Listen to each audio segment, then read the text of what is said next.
these new prisons being forced through. We need to build some more prisons. Yeah. People don't want prisons near them, so where are we going to build them? On the moon? I mean, they've got to be built somewhere. We're also going to be talking about unions being angry about being offered above inflation pay rises. I know. What, we're all just going to get a 10% pay rise every year? Every year. That's probably what they'll end up getting, because they'll just take more money off you and I and give it to them. Yeah, exactly. That's the way it works. I also want to talk about the FIFA World Cup, Saudi Arabia. Do you remember when we boycotted South Africa? Because I do.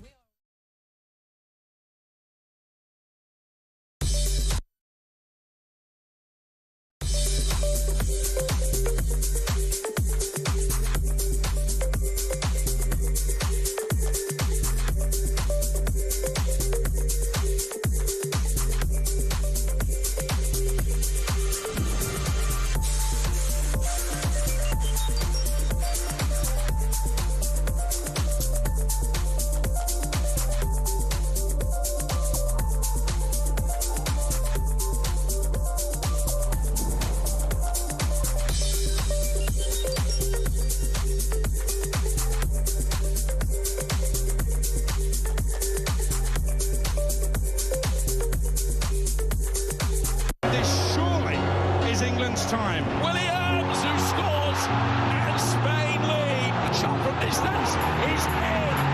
It is Cole Palmer. Low ball in, or far ball, slides it in. An absolute killer of a goal. I agree with the protest, but I don't think the violence was anywhere near necessary. No, I mean, I don't think anyone, Nigel, would ever think that the violence was the answer at all.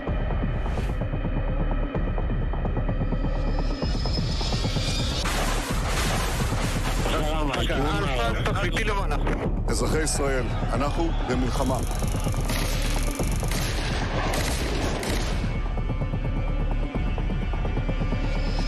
I probably took a bullet to the head because of the things that they say about me. If Donald Trump were president, Putin would be sitting in Kyiv right now. In Springfield, they're eating the dogs. The people that came in, they're eating the cats.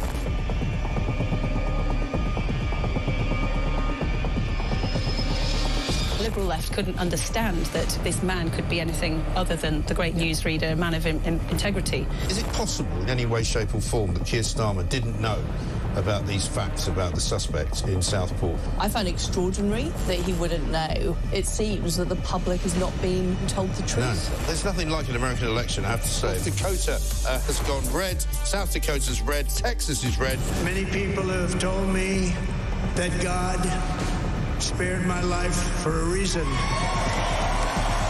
Bloomberg UK reporting Ukraine has made the first long-range missile strike inside of Russia.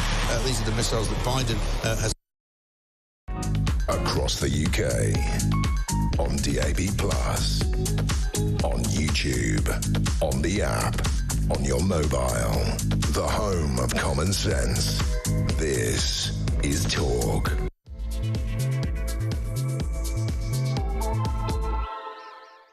And a very good morning to you. This is Talk, the home of common sense, with me, Julia Hartley-Brewer, because I think I do sound a bit like a bloke today. Struggling with whatever the latest lurgy is that everyone's got. Thanks to whoever it was on the tube who gave me this one. Much appreciated. But anyway, I'm with you all the way until 1 o'clock. I'm also delighted to say Benedict Spence is with me, and at some point we'll probably just take over the whole show as the Benedict Spence empire will expand. Stood here with a net, just waiting to catch you and then have you bundled off into a van.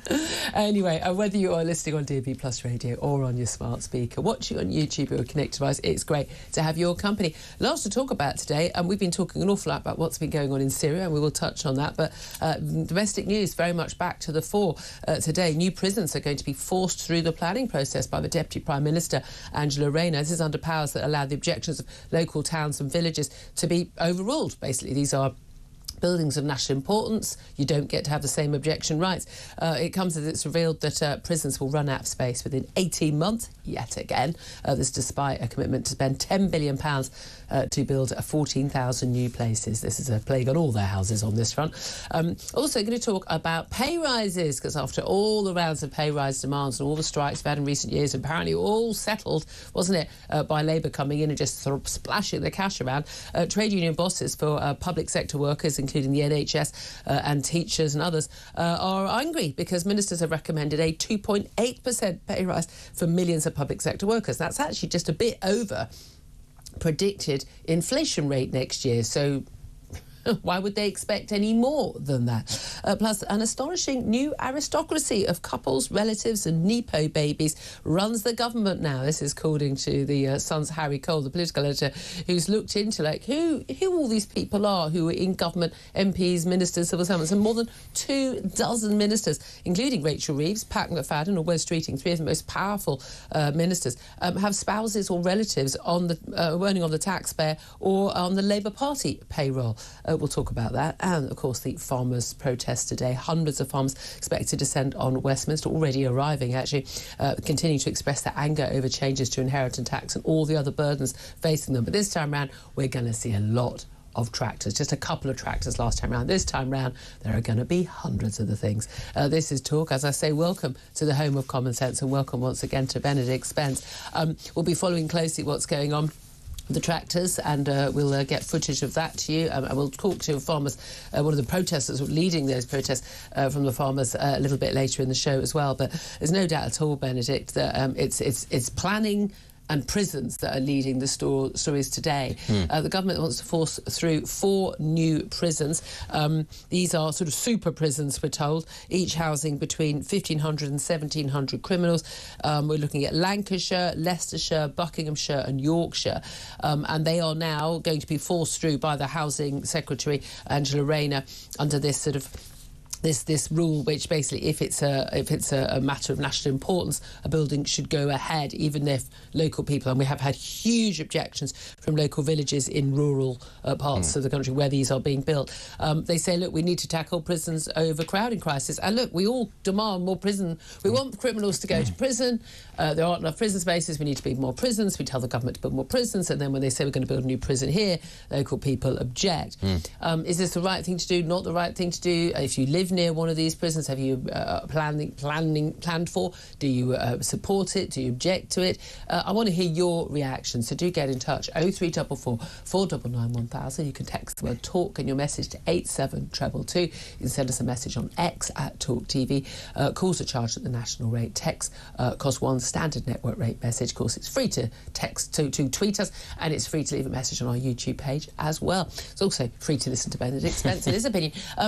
I'm always in two minds on this one, because of course we need to build this stuff, and you can't build this stuff completely in the middle of nowhere, because you need people to be able to get there to go and work there. You need your prison officers and your cleaning staff and all of that, don't you? But normally you need food. You need food. You can't just build. You can't build prisons all in the upper, Outer Hebrides. You can't do that. But not with that attitude. Do what? Well. Have we tried? That might deal with things. But, maybe the Chagos Islands. But fundamentally, do I want a prison at the end of my road? No, I don't. So I can understand both sides on this. Where do you stand? I think, in principle, it's correct that the government is able to say we're going to build a prison or a piece of infrastructure of national importance and it not be just overruled by the ludicrousness that is our current planning situation. It is out of hand.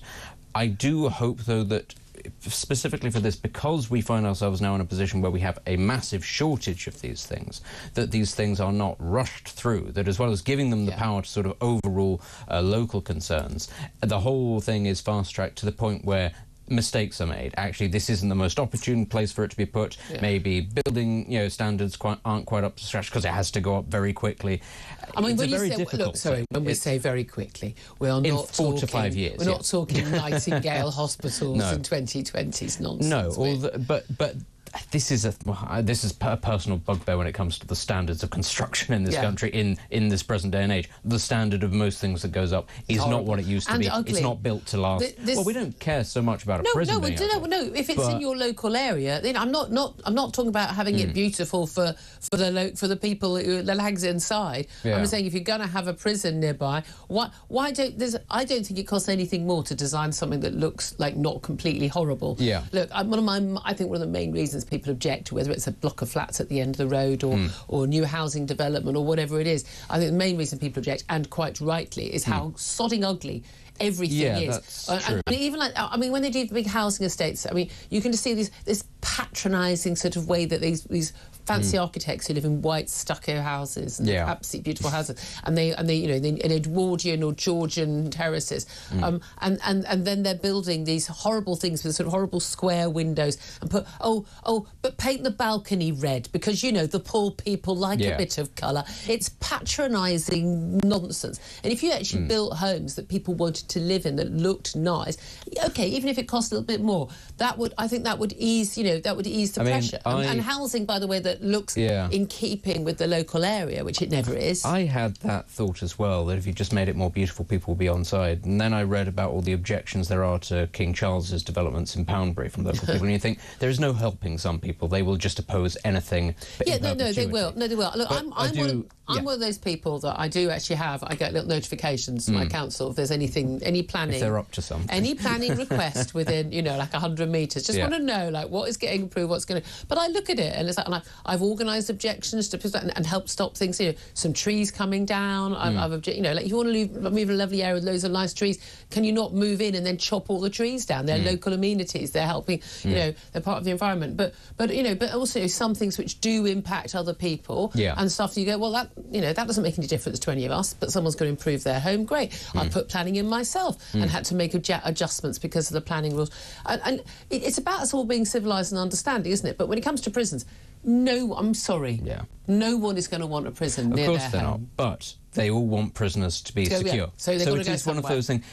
Other things are, things like reservoirs. Nobody wants there to be a great big hole suddenly built in the field. I quite like a reservoir. No, I mean, you'd be surprised. I live in a rural area. Well, originally come from a rural area where actually there are plenty of objections when there are proposals to build these things for all sorts of reasons, be it environmental, be it the noise, 20 years later, everyone loves them. I mean, except, of course, people just forget that water, in fact, I was about to say it doesn't fall from the sky. Sadly, it literally does. But we don't keep it. We don't keep it after it falls from the skies. But we're told prison is going to run out of space again within a few years, despite 14,000 new places being built. Some of the questioning of the Justice Secretary, Shamima Begum, today... Shamima Begum. We were talking about Shamima Begum on the show yesterday. I do apologise. We now have an interview with the new Syrian Justice Minister, Shamima Begum. Shabana Mahmood. I do apologise. I'm poorly today. I'm so sorry. My brain is not working at full speed. Syria is on the news agenda, so it's we were literally talking about her all day yesterday. That's why her name is in my head. I do apologise. Shabana Mahmood, she was doing interviews. I was watching various interviews today, and she was saying that we're going to have these 14,000 new places, but of course they're not all new. Some of them are, just basically bringing, some prison places back on stream that were basically, unsafe fire-wise or building regs-wise.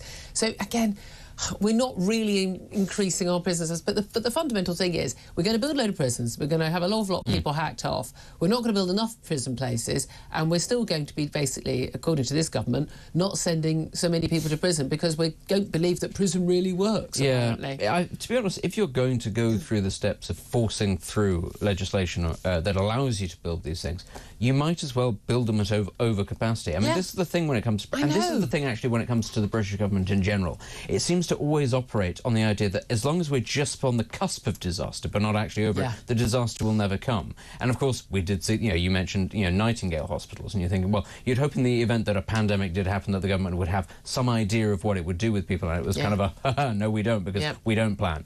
And we've got the same thing here with prisons. Actually, you have to be prepared for a massive surge, for all sorts of reasons that you might not even need. People might write some hurty tweets. You might need to put lots of people behind bars. You might not even need prison capacity for prisoners. In emergency situations, actually, you need to have state capacity to deal with But it's like our hospitals running at 99% capacity, whereas most of Europe, they run at about 80% capacity. So if you get a flu crisis, you've got the beds. And I'm sure that the very clever people in the Treasury will say, but this was what makes the most financial sense or the most economic sense. At that time. Exactly, because they never expect the comet to hit or the wave to hit. The people who work at the Treasury are never the people who, when there's a little bit of a leak, go, let's deal with that now. They're always, let's wait until the roof caves in, aren't they? They're definitely those kind of people. And what do you make of the... I mean, we haven't got any money. Everything we're spending is borrowed right now, guys, let's be honest. What do you make of these this pay offer? Now, this is just the start of a process. because these independent pay review bodies. And again, we're always told it's independent pay review bodies, apart from when the government overrules them.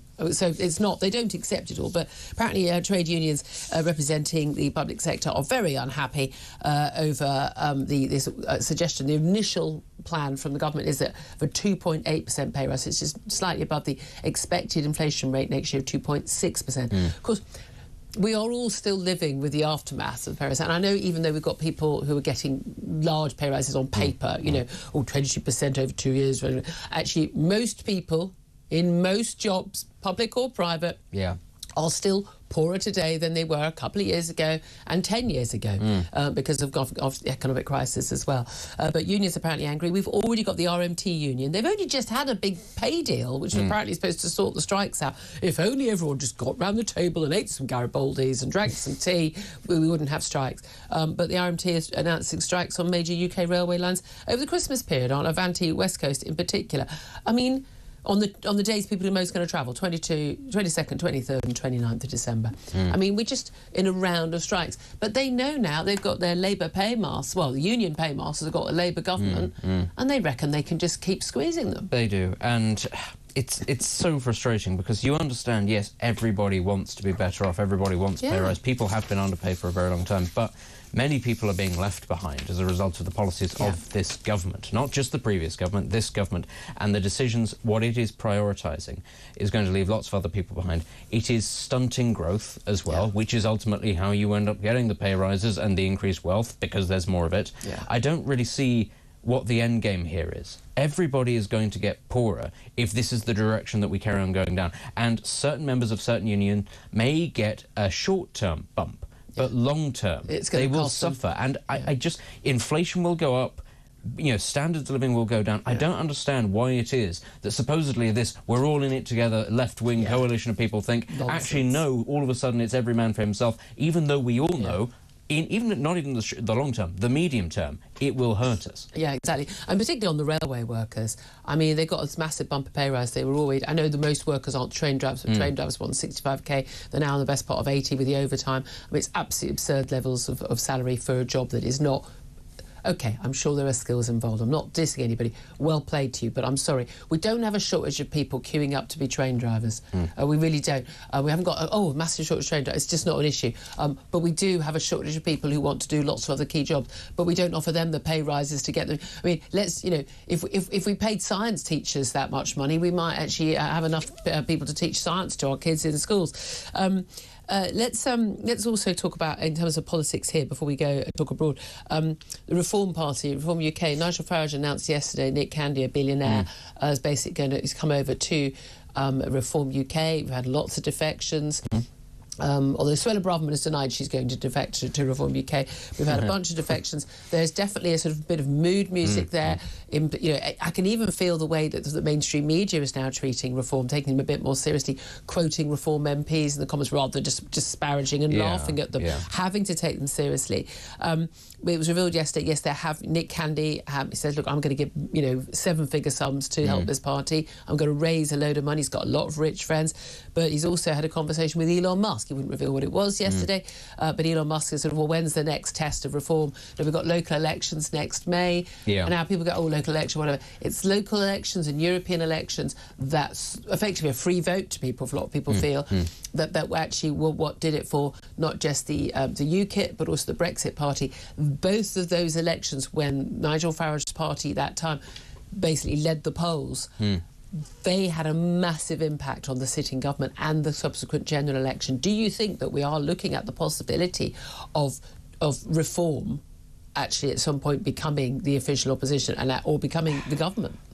Not the government, no. Not in the short term, anyway. I think we're still at least 2 election cycles of repeated success and progress from getting close to that, because first and foremost, Reform can't be the opposition if the Conservative Party survives. The Conservative Party will not be the proper opposition for as long as Reform carries on this trajectory. I still think the better bet, if you're a gambling person, is to bet on the Tory Party, because there's far too many vested interests in that party surviving than there are in upstarts and the organisation ability. There are many questions about Reform. I must say I've been impressed by actually how they've done. Far better than what I thought they were going to be like, it must be said. However, I still don't think, you're talking about defections.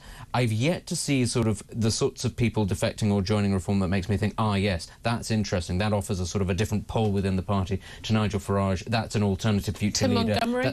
He's not a politician, and he's also not really Reform. He's a Conservative. I think he's left purely out of exasperation at what the Conservatives have done. But that is not how you maintain a party. Right. That's how you maintain a protest movement, not a party. And we've yet to see, and this money will help. No question about this, and it's very interesting to see Elon Musk starting to take an interest in European politics. A lot of the tech bros who have now backed Donald Trump are going to do the same thing. There's a lot of money, and by the way, they left up in arms. Oh, you're absolutely happy to have Zuckerberg and all that. When he was on their side, But I mean, this is the thing. Also, this is because this is the tech pros taking on special interests. They've decided, right, are we interested in big pharma or big guns or whatever? The NRA. No, actually, we can just go straight to the point and donate ourselves. And it's going to be the same in Europe because they do see Europe as just an addendum of the United States culturally, which it is ultimately. But they see that also as good for business because, of course, the European Union is very pro-regulation. But that's what you're going to see, a lot more sort of foreign intervention, if you like, or interest in British and domestic politics. Reform going in the right direction, still not there yet, but of course we're still in the first year of this Parliament. There's lots of time for that to change.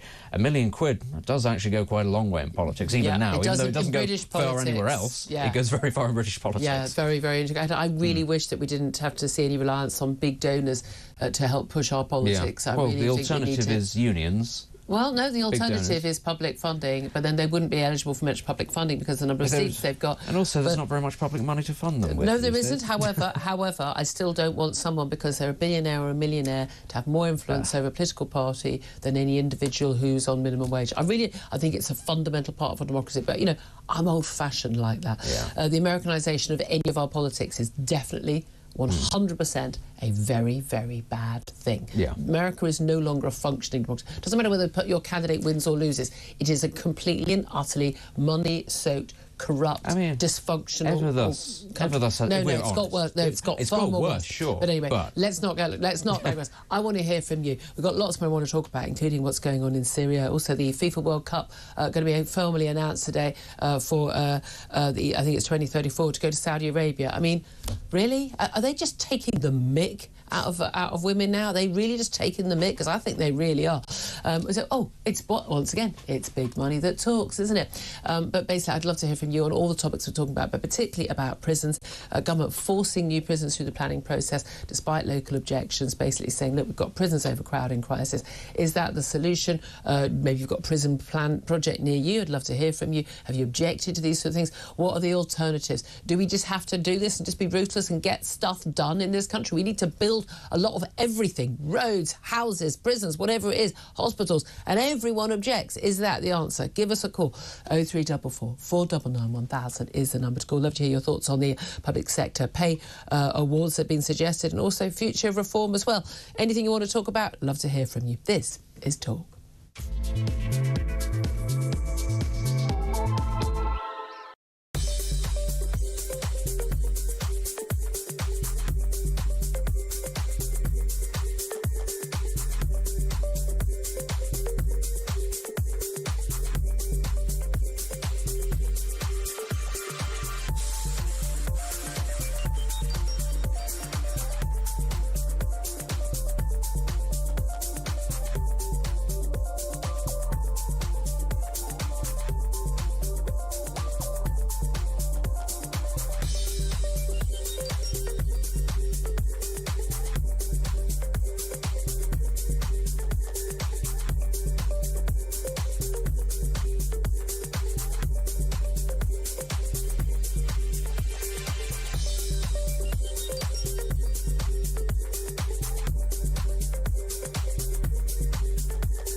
if you commit a crime, the chances of being convicted are 2%. And if you are convicted, you'll be released having served 40% of your time. And if there's any community service left to do, you can do it at home while you watch Netflix. I mean, no wonder the criminal justice system isn't working. The whole point about criminal justice is to deter would-be criminals from ever committing the crime because they fear being arrested, charged, convicted, and incarcerated.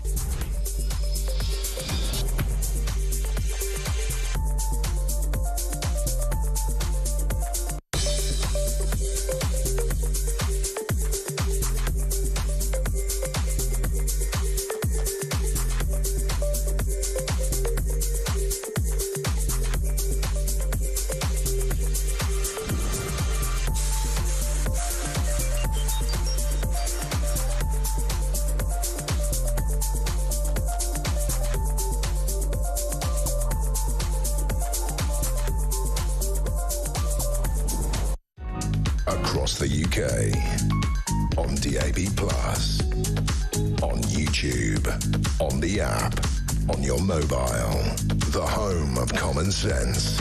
This is Talk. Very good morning. Welcome back to the show. 10:25 is the time. I'm Julia Hartley-Brewer. Benedict Spence is here. I think we're probably interchangeable voices today, but hello, I'm Julia.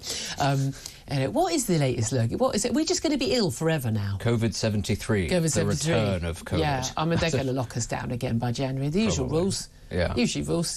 Catch up, save some Netflix series, guys. It'll turn out to it's not monkeypox, is it? It'll be Spanish flu and none of us will have even noticed. We'll just no, exactly. Fine. It's not that big a deal. We'll just plough on through. Yeah. Don't worry, they haven't got a plan. And even if they did, they discard it. Turn round for the Spanish flu now and say, we can't lock down. We can't afford to lock down. So we did for COVID, but not for this thing that will kill a lot of people. Exactly.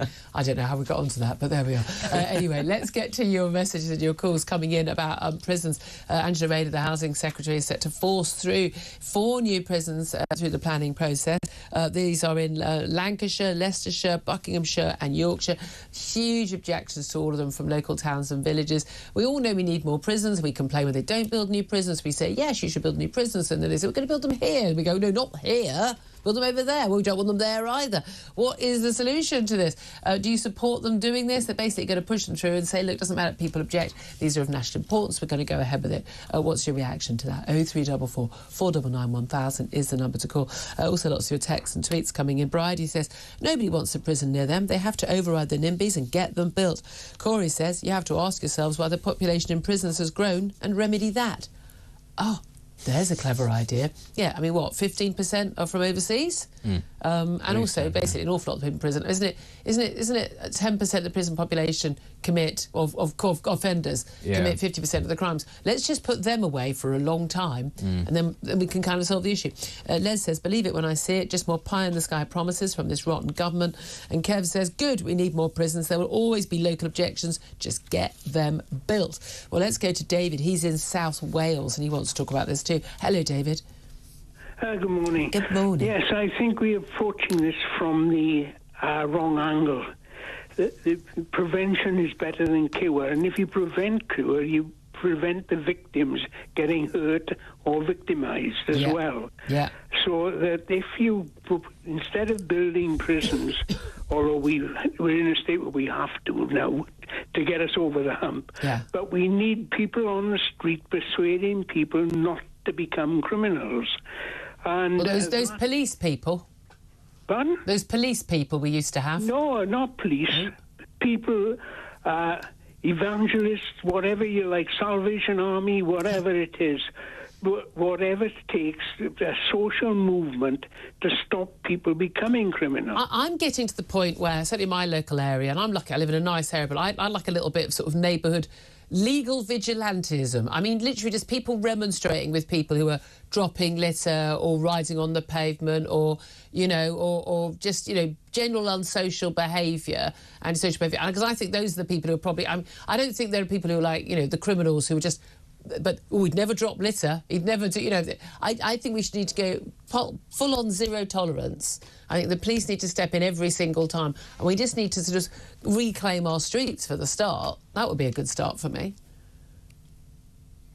David, where have you gone? David, Have we lost him? Lost him to the streets. We've lost him to the streets. Gone. Oh, I don't know. We've lost him. I'm sorry we lost him. We'll see if we can get him back.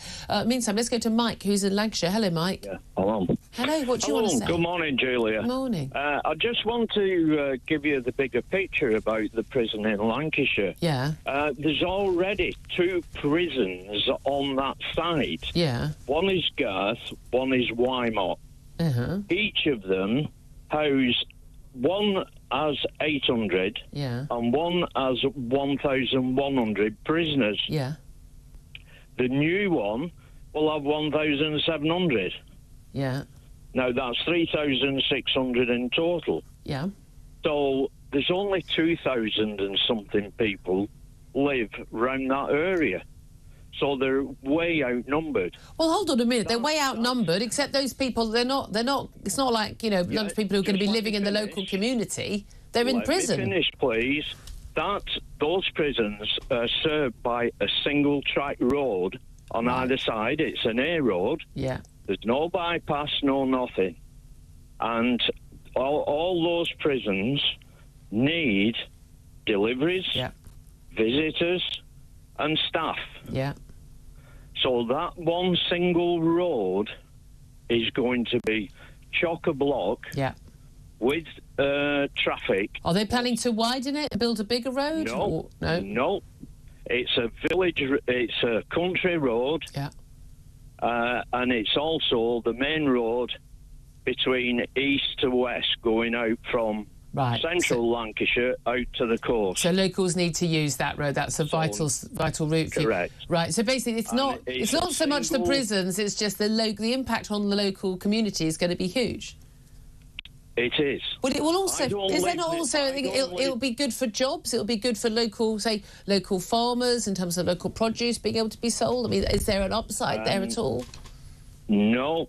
I don't live nearby, so I'm not a NIMBY. Yeah. I just know the area well. Mm-hmm. And I'm speaking up for the people in that area who have to cope with all that excess traffic. Yeah. Which is going to hit that small country road. That is a very, very fair point, Mike. Thank you very much for that. Again, it's external impact, isn't it? I think we managed to get David back. I'm so sorry, David, we lost your line. You and I were talking about you want like people to sort of stop people committing crime in the first place. Yeah, I mean, I'm not talking about litter picking now. I'm talking about assaults and robberies, burglaries. Get people into the pubs, the clubs, the alleyways, and spread the word that abiding by the law is good for them and good for their friends. You need them to be at school or at work doing something useful so that that's not a life that they want. Propaganda campaign. It'll be better for society and better for the criminals and certainly save the public purse. So more of a sort of a positive message rather than the negative message, if you commit crime, you're going to go to prison. Yeah, better to persuade them not to commit the crimes, save the victims from being victimised, and just keep them out of prison. OK. I mean, I've got to be lovely if it worked. Thank you very much indeed, David. Glad we got you back on. Benedict, I mean, that's all very well. I mean, but you need to provide alternatives, don't you? I mean, one of the reasons why most of us don't commit crime, OK, there'll be morality. We've been taught by our families. Lack of opportunity. Lack of opportunity. No, but we don't commit crime because we've got better options. And the cost of having a prison going to prison or a criminal record will be huge to most of us. For a lot of people, it's a badge of honour. You'd stop having me on your show. Exactly. Mike wouldn't. But no, exactly. You'd be a shoo-in on Mike's show. You'd get a job as a presenter. It has a criminal record. Yes. Has a different impact on different people's lives. If you dropped out of school at 14 and you've been, shoplifting ever since, and this record, it doesn't make any difference to you because you're not planning to get a job anyway. Of course, and this is, I suppose, one of the knock-on effects of deindustrialisation and things like that. As much as people don't want to say, it would all be fine if we just reopen the mines and the steel mills.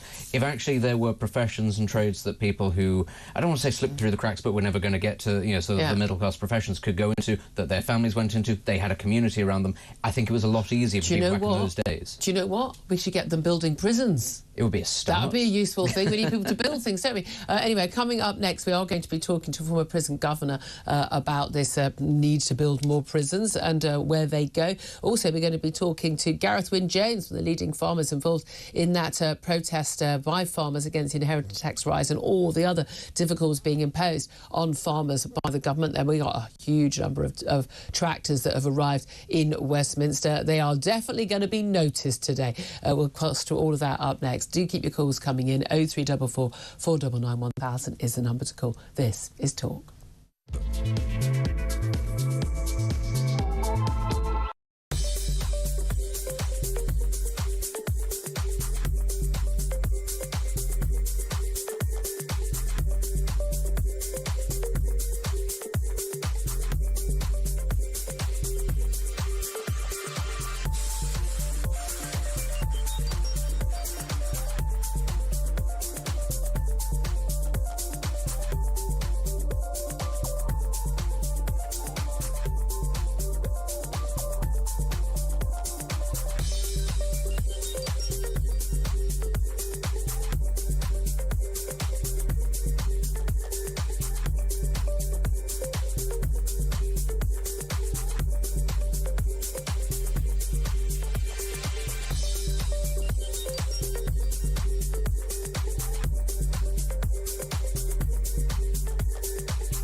Across the UK, on DAB+, on YouTube, on the app, on your mobile, the home of common sense.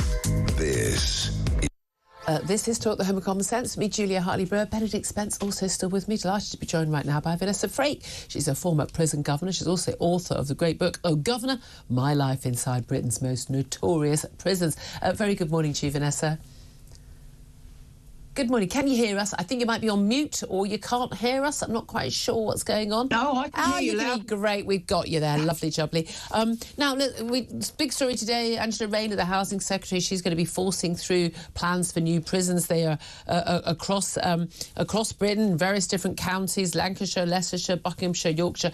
There have been objections for years to some of these plans from local people. We just heard Mike, actually, on the phone talk about one in Lancashire, and basically it's going to sort of double the number of prisoners who are there, and it's going to have a massive impact on local roads, for instance. But do we need to build more prisons, and if so, where should they go?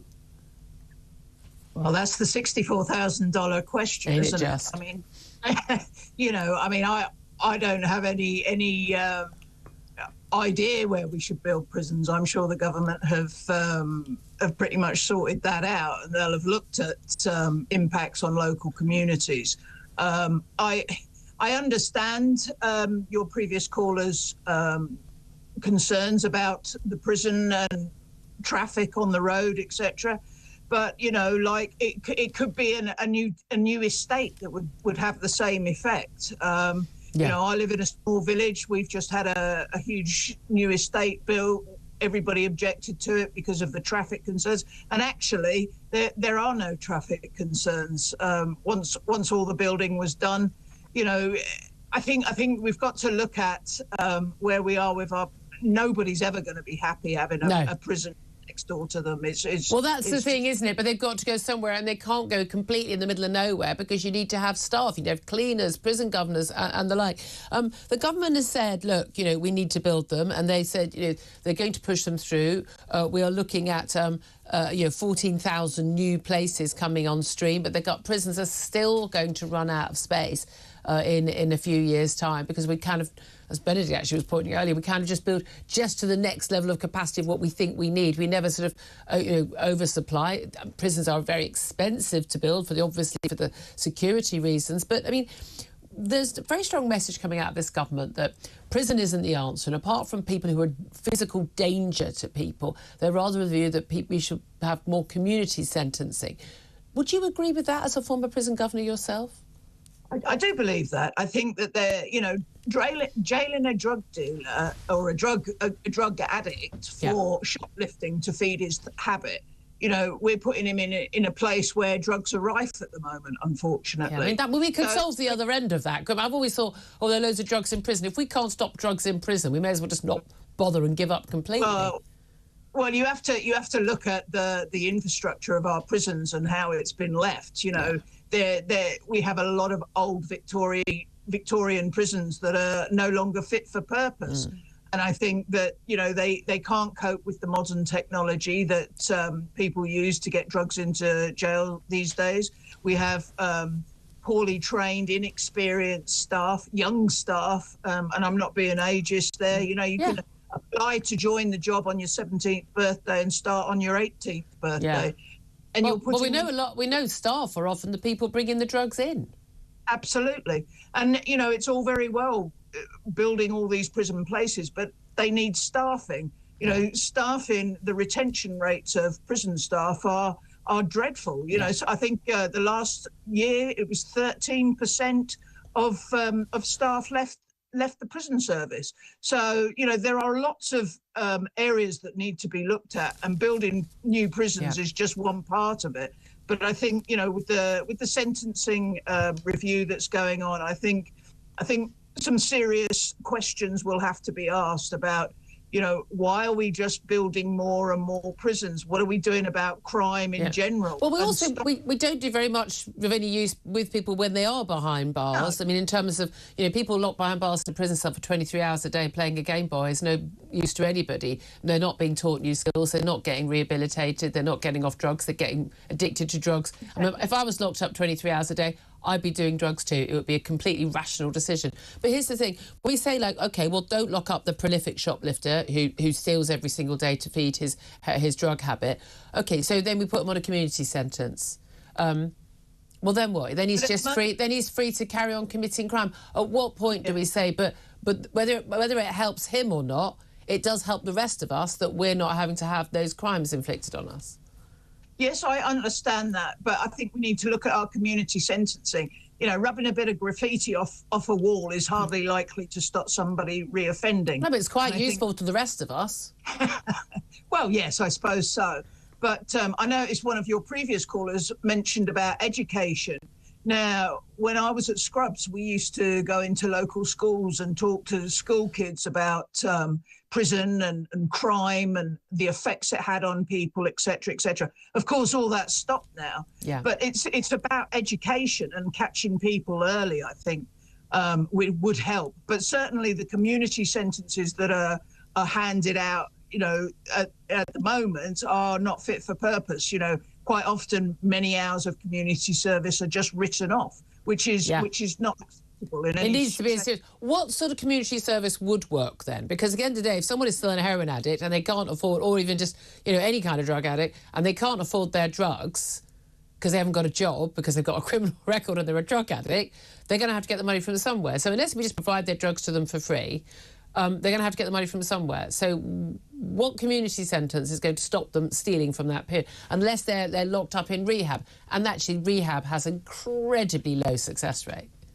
Yeah, it does. You're absolutely right. But then, if something is looked into hard enough, I think we'll find the answer.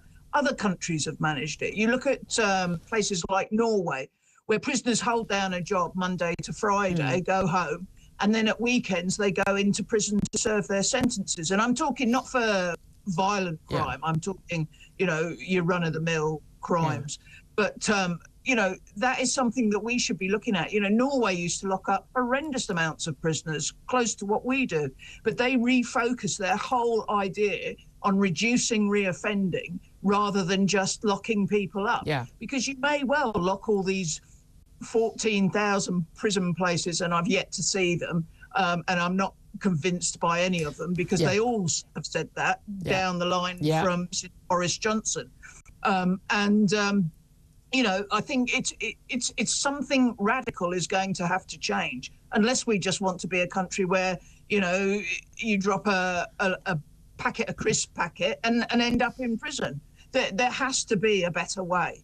And I think that this is the opportunity. Our prisons are on their knees now. Yeah. Now is the opportunity to go back to the render and change it. OK, really interesting. Vanessa Frake, thank you very much. Interesting to hear that from someone who's been a prison governor, Wormwood, Scrubs and elsewhere. Some bleeding heart liberal going, oh, prisons are bad. But Benedict Spence, I've been in favour of that. We know actually what Norway's done has had a massive impact on reoffending. And actually we know a lot of the people behind bars, they've been failed by family, failed by social care, failed by schools. They are addicts, they're illiterate, they've made some very poor choices, but they've only really had poor choices offered to them, a lot of them. That doesn't mean they shouldn't be punished for crimes. I'm very big for that deterrence and punishment is important and protecting people, but we don't do much to sort of steer people away from that. My worry would be if we did the alternative to prison, which is the same thing as like community care for mentally ill people, take them out those big Victorian mental hospitals, but actually we didn't provide any alternative, and people were just left to rot in communities and to kill people, as we've discovered since. What happened with mental health in this country is appalling, and actually we were much better off under the old system. And that we were, and so were they. Actually, they were safer as well. But I think this is exactly what would happen. I agree, and I think it's very foolish actually also to try to compare it to Norway or any other Nordic countries. I don't know if you've been or spent very much time there. They're actually very different to how we are. They're very insular. They're very community oriented. Everybody knows everybody. So that sort of approach can work there. It just can't if you're sort of plopped down in the centre of Greater Manchester or something like that. And I think that's very pie in the sky. I do think that we need a much better, more cohesive approach to rehabilitation. But the thing that actually people don't want to talk about that is not just the money, how much time it takes, and often that outweighs the sentence that is passed down, is what you need to get off drugs, get clean, learn new trades. It takes a really long time for somebody to turn their life around. Actually there's really very little evidence to say rehab, I think, has got something like 2 or 3% success rate, even the top clinics with people who've got lots to live for and lots of alternatives. Very few of them actually end up getting clean, which is a bit of a giveaway. What are the odds that someone living in a hostel with all the alternatives of You'd think being locked up in a prison would be easier to get them off drugs, and yet somehow it seems to be easier than ever to if I was locked up 23 hours a day, I'd be a heroin addict. Oh, no, seriously, it'd be a perfectly rational thing to do if that was what your life was, which is why when people in prison should be getting up early every day and working for 8 hours a day. And in classes, again, that costs money, but I think that is money that is very, very, very well spent.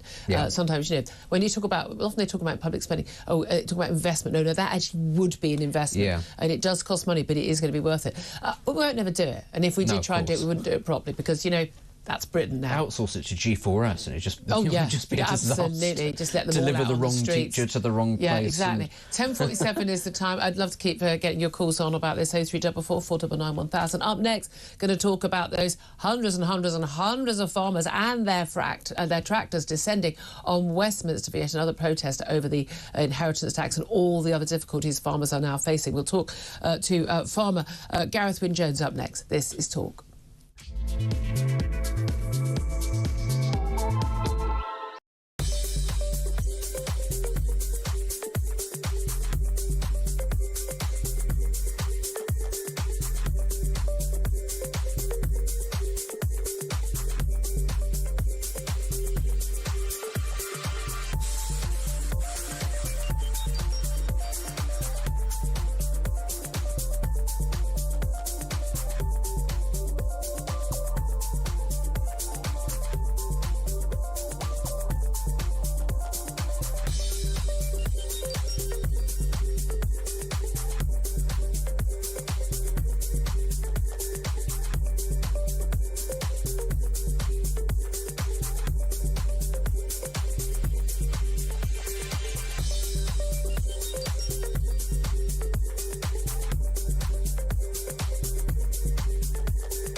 We know that the Golan Heights is very often threatened by different groups. In fact, the leader of HTS has named himself Al-Golani because the reclaiming of the Golan Heights is something that a lot of Syrians talk about as a national mission. Now, I don't think it's unreasonable for them to want to make sure that their positions there are secure. Now, they're not taking it, they're not conquering it. All they're doing is putting down a buffer zone, and I'm sure that when the time comes, if there's a serious government in Damascus, they'll withdraw. They're not trying to claim the territory. What they're trying to do is to protect themselves.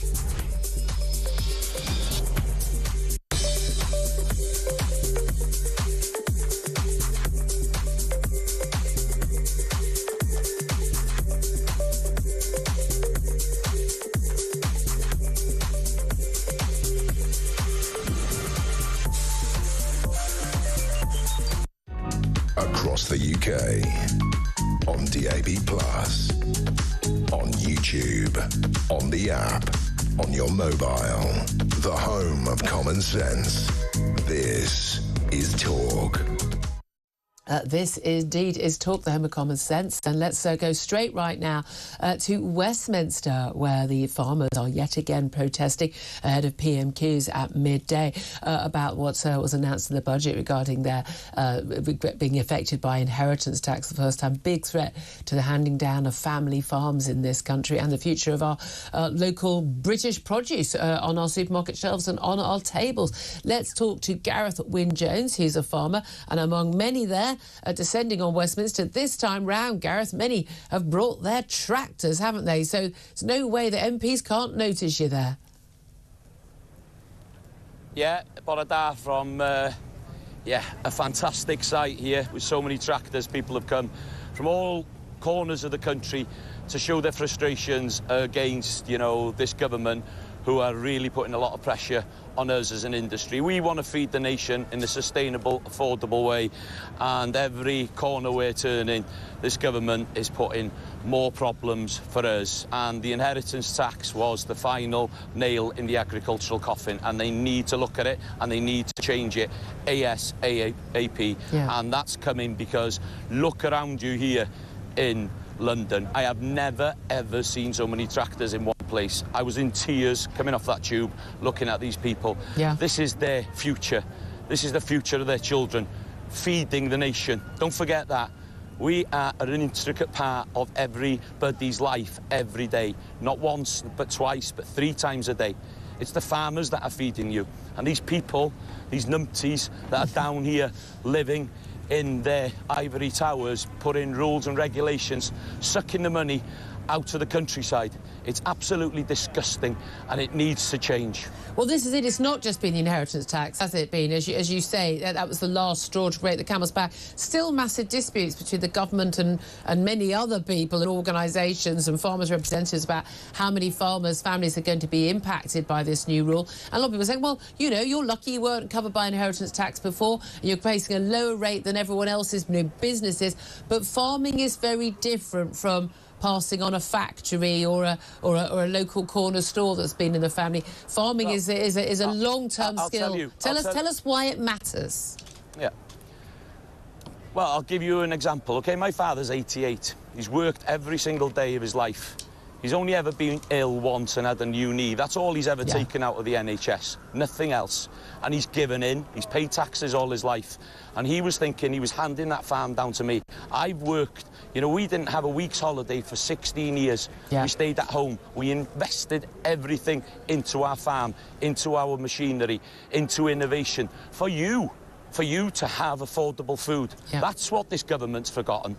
That's what they're going to kill. And I'll tell you something, the poorer people in society will be the people that will suffer more than anything. Because we are in for food inflation and we are in for food shortages, and it will hit the poorer people where they won't be able to afford good food, nutritious food that's produced in this country in the best way. We're the only industry left in this country. Only industry. The coal's gone, the steel's gone, everything's gone due to governments please protect the farmers, because you're going to need us once, twice or 3 times every day. And especially as we've learnt with lockdown, and we've learnt with Ukraine war and everywhere, how there's a wonderful interconnected international world and trade. It can be gone by the click of a fingers, and you need to rely on local produce. But I was amazed to discover, and again, something you would know completely, but so many of us, we just go to the supermarket, it's got the cellophane on it, we don't have to think about it. But more than half of the food we buy in our supermarkets in this country, and we eat in our restaurants and pubs or whatever, comes from British farmers, and that's the crucial thing. And we know very high standards as well. But this is the thing. Do you think that the people in charge, people like they're townies like me, do you think they really understand, the route from the ground to the plate? Yeah, they will never. No, they will never understand until they go hungry, and that's the sad reality of the situation. So is that the next stage? Bringing tractors to Westminster is one thing. No, we don't want it. Listen, no, you've got to listen for 2 seconds. You've got to understand, okay? We don't want people to go hungry. We want people to have affordable food, but we can't do it if you keep throwing these government policies against us. And the poorer people in society are going to suffer, and there's going to be food shortages. It's a fact. There is no way our industry can take another 20% hit on what we're doing without putting it somewhere. And what do? We produce food. So that 20% will go onto the food, or we go bankrupt. So back British agriculture, get behind food security in the UK. And this government wants to wake up and stop biting the hand that feeds them. I'm telling you, it is going to bite them in the backside very, very soon. Yeah, well, we can hear those tooting horns from those tractors behind you. The key thing is, this inheritance tax thing is particularly an issue because so many farmers in our country are actually, approaching retirement. We're talking about people. I think on average, farmers are in their 60s, back-breaking work, worked all their lives, wanting to hand it on to their children, and have been advised tax-wise, this is how you do it. You're not eligible for inheritance tax if you hand it on in this way. There are easy ways of the government raising this money elsewhere without impacting family farms. But if they don't change their ways, if they don't change this law, what is the actual impact going to be on, say, like your farm, the other protesters there? Are you just going to have to sell up? Who's going to buy the farms? What's going to happen to that land? The lunacy of this is they're going to raise about 530 million, OK? Which is small change in government terms. Yeah, but they're giving away 560 or 580 million to other countries to produce sustainable food to come against the people that they should be protecting. Charity starts at home, and this country should be thinking about the people that are, producing the food and feeding them. Because if you're going to be throwing that money across the water, we don't know where it's going, into administration, who's using it, what countries are developing it. Yes, we need to protect people, but we need to protect the people in our country first. So please support British agriculture. Backers, I just can't hear anything. It's fantastic. No, look, they're showing their support. Well, let's hope... Sorry. That is absolutely fine. And let's hope the MPs are going to be listening as they gather for PMQs today. Great to speak to you again. Gareth Wynne-Jones there in a very loud protest. You'll see if you're watching on our YouTube page, you moved away from the, a bit away from the protest. We've got the tractors in the distance. But, still getting the tooting of the support. But it is extraordinary, actually, the public support for farmers on this issue. And awakening from those of us like me, who I know you come from a rural background, but from townies like me, about the importance of British farming, what we actually eat, what we buy in the supermarket, what we eat in restaurants, is actually so much of it is from British farmers, and how this new tax and all the other regulations are going to impact. People have it rammed down their throats all the time that they have to be eating more healthily, and they aren't stupid. They can put 2 and 2 together and say, well, if we're constantly, salami slicing away at the budgets of farmers and putting lots of them out of business in favour of larger corporations to manufacture food, or food that we import from abroad where standards are lower, your quality of food will go down. So it's not just the livelihood. Do you remember the horse lasagna? Oh, yes. Came through the EU. Do you remember how we were going to have lower standards because of it leaving the EU? When lots of people realised horse lasagna. I love this. I love this. No one was bothered, it turns out, who buy that lasagna, but there we are. No, absolutely. It's a fantastic campaign, and again, big demonstrations at Westminster, basically to impact on MPs rather than everyone else, being very thoughtful there. We'll see how that protest develops. We'll keep an eye on that. Plenty more coming up. We're going to take an update on the news. lots more top guests and Benedict Spence and more of me. This is Talk, the home of common sense.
Across the UK, on DAB+, on YouTube, on the app, on your mobile, the home of common sense.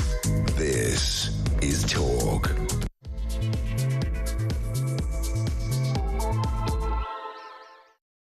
And a very, very good morning to you. Welcome back to the show. I'm Julia Hartley-Brewer, and this is Talk, the home of common sense. Whether you're listening on DAB+ radio or on your smart speaker, or watching on YouTube or on your connected device, lovely to have your company. Benedict Spence, he's a Conservative commentator, is also joining us as well. Coming up in this hour, more about the new prisons to be forced through the planning process by the Deputy Prime Minister, and of course Housing Secretary as well, Angela Rayner. These are under powers to allow the objections of local towns and villages to be overruled across 4 counties. Huge impact on local communities. We heard from a caller earlier on about the impact on local roads and traffic and the like. So I want to hear from you, your reaction. Should we be seeing prisons forced through because we need more prisons? So they've got to go somewhere, or who really wants a new prison built next to them? I'd love to hear your thoughts on this. Give us a call, 0344 499 1000. You can text on 87222. You can get in touch on X at Talk TV. Calls are charged at the national rate. Text costs £1, standard network rate message. We'll also talk more about the farmers' protest taking place right now in Westminster. A huge number of tractors. We've just been talking to a farmer, that's Gareth Wynne-Jones. Lots of very loud support from the farmers there. Also going to be talking about the angry trade union bosses among the public sector workers. What a surprise. They're always angry, aren't they? They've warned of fresh strikes in the NHS and schools. We know we're already getting an RMT strike announced on Avanti West Coast Line over the Christmas period, because, we just have a strike every other day there. But basically over the recommendation for a 2.8% pay rise for millions of public sector workers next year. That's what's gone to the pay review bodies. Whether or not that's the final amount out or not, but it is over predicted inflation rate. So what were people expecting?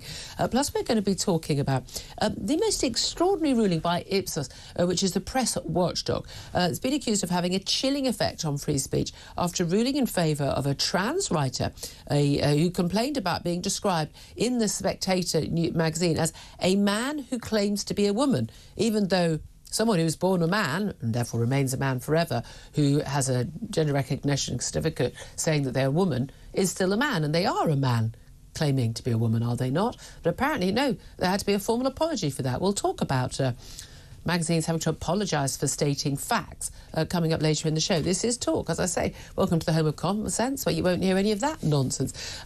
Also, just some breaking news for you in the last few moments. Remember the story of Marcus Fakana? He was an 18-year-old British lad on holiday with his family in United Arab Emirates in Dubai, and he had a holiday romance with a girl, also from London. She was then 17, is now 18. The holiday romance, including physical holiday romance, was discovered by this girl's mother, who complained, reported it to the authorities in Dubai, where it is a very serious criminal offence to have sex with someone out of marriage and under the age of 18. The 18-year-old Briton Marcus Fakana has just been sentenced to a year in prison in Dubai simply for having consensual sex with a girl who was just a few months younger than him. Now, whether or not he was even aware of that law in Dubai is quite another matter, but he's expected to appeal against his sentence. Just in reaction to that breaking news, Benedict Spence, I mean, look, you can say, you know, drug dealers who get sentenced to 20 years behind bars. I'm just like, well, you're drug smugglers. Well, you know what? You knew the law. Tough. I've got very little time for that. Consensual relations, you know, with someone on a holiday, I doubt very much either of them thought anything was wrong. The girl apparently is of British Indian descent, apparently a very conservative, the Small C family, horrified that she'd had, you know, they found out she'd had sex. Obviously, it was the parents discovered, you know, by accident. Then complained to the authorities. This young man, who for most of us would regard as having done nothing wrong at all, facing a year behind bars. I mean, the family, I believe, also waited until she was safely back in the UK before making the complaint. Yeah. Otherwise, she would be in just as much. She would be in just as much, if not more, frankly, trouble, because she was a woman. Yeah. There are far stronger penalties for women who have sex out of wedlock than there are for men. So I think, you know, that needs to be taken into account as well. Not exactly a sort of a, you know, particularly a good start to the tale. Look, we will sit here and we will say this seems like a really harsh punishment for something that we consider to be perfectly normal, commonplace to consenting adults. But we also complain at great length, don't we, when people come to this country and they take advantage of, frankly, the benevolence of a lot of people, and they talk about how their culture needs to be respected. It's one of those things where, as much as I do say, yes, it does seem very harsh, that is the culture. Yeah, no, I understand the culture. I'm going to guess that this 18-year-old lad didn't know that this was the law. Possibly, but I do feel very bad for him. Because the circumstances around this I think the mother really of this 17-year-old girl is an absolute beep for doing this to this young man. But to tell you one thing else, at least that country actually sends people to prison that breaks the law. You know, don't have a problem building They have no problems, and it's a very small country. I would really like to know if, again, I've got very little time. If you get, but again, like also they make it clear about what to accept. Again, one of the reasons I don't go to these countries, where they make it clear what the public rules are. But again, I don't think there's any reason to think anyone would know. I didn't think they were breaking the law. Again, okay, slap on the wrist, you know. You know, throw him out of the country, say he can't come back, give him a fine. For a year behind bars. And I have a funny feeling that year behind bars in Saudi Arabia, sorry, it's in Dubai, is actually a year behind bars. Prison. It's not, I mean, absolutely heartbreaking for this young lad. It really is. I doubt very much whether our Foreign Office is doing anything, because basically, as far as I can tell, our Foreign Office and our number 10, our Prime Minister, spend most of their time basically on their knees, prostrating themselves in front of anyone with any money in the Arab world, saying, oh, please come and buy up our country. Yes. Please come do anything. Oh, yeah, and then, by the way, and we're going to probably support FIFA awarding the Men's Football World Cup to Saudi Arabia as well. I mean, that's the mad territory we're in. But, yeah, sod rules. But anyway, I thought I'd give that breaking news. Your reaction to that would be very welcome as well. 0344 499 1000. What do you feel about this lad getting a year behind bars for having consensual sex with his 17-year-old holiday romance girlfriend, only discovered because the mother of the girlfriend... I hope she feels pleased about herself. I'm sure she does, actually. That's exactly the sort of thing that sort of person probably is delighted. I do wonder if it was the fact that this Marcus Vakano is a young black lad, and there's an Indian family. I mean, I don't know, but I'm wondering whether that was part of the issue. Yeah, as a slightly unrelated topic of conversation, many white British Liberals would probably be horrified if they spent 5 minutes talking to many of the ethnic minority communities in the UK and asked them what their views were on other ethnic minority communities. They're not that wholesome. No, we all know only white people can be racist. Of course. Didn't you get the memo? Of course. Didn't you? We're only bad people, but there we are. Anyway, look, let's go back to these prisons. This plan to build all these prisons. Alan Rayner, the Deputy Prime Minister and Housing Secretary, is actually going to do something. I know.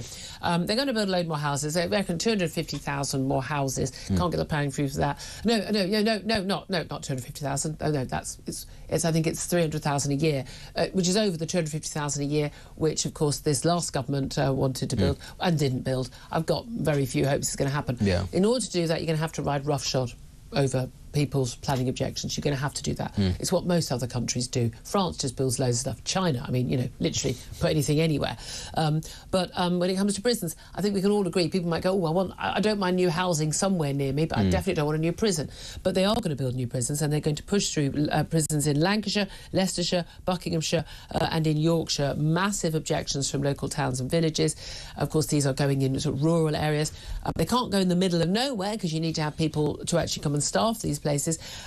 But are you in favour of these objections from local people being overridden, given that if you do allow those objections to win, you literally are never going to build anything? Yeah, in principle, yes. When it comes to matters of significant national infrastructure, you have to be able to build these things. And roads, railways, and this isn't even about this isn't even about facilitating economic growth. The first duty of the state is upholding the law and security. That means being able to put people who violate that in places where they can no longer harm people. It's literally, and again, people in the UK seem to think that it's about their benefits or the NHS or being able to do whatever they want in their old age. It's none of those things. The first duty is these are the laws, this is the border. We ensure that these things are upheld. This government, previous ones, consistently forget that. This is something that has to be able to ride over the concerns of local communities. Now, I do understand that given we now find ourselves with such a massive shortfall, that there may be a desire to slightly ride very quickly over these things that could lead to mistakes. Quality of building, for instance, as you pointed out, where these things are going to be. Is it actually the best place? But yes, it is right, I'm afraid. Even if there wasn't the shortage that there is, for the government to be able to say on things like prisons and then things like reservoirs, actually, you need this. The state needs it to function. Everyone needs this. We can't say build more prison places or build more houses or build more power stations. Oh, but not here. Yeah. Everyone says but not here, but they have to go somewhere.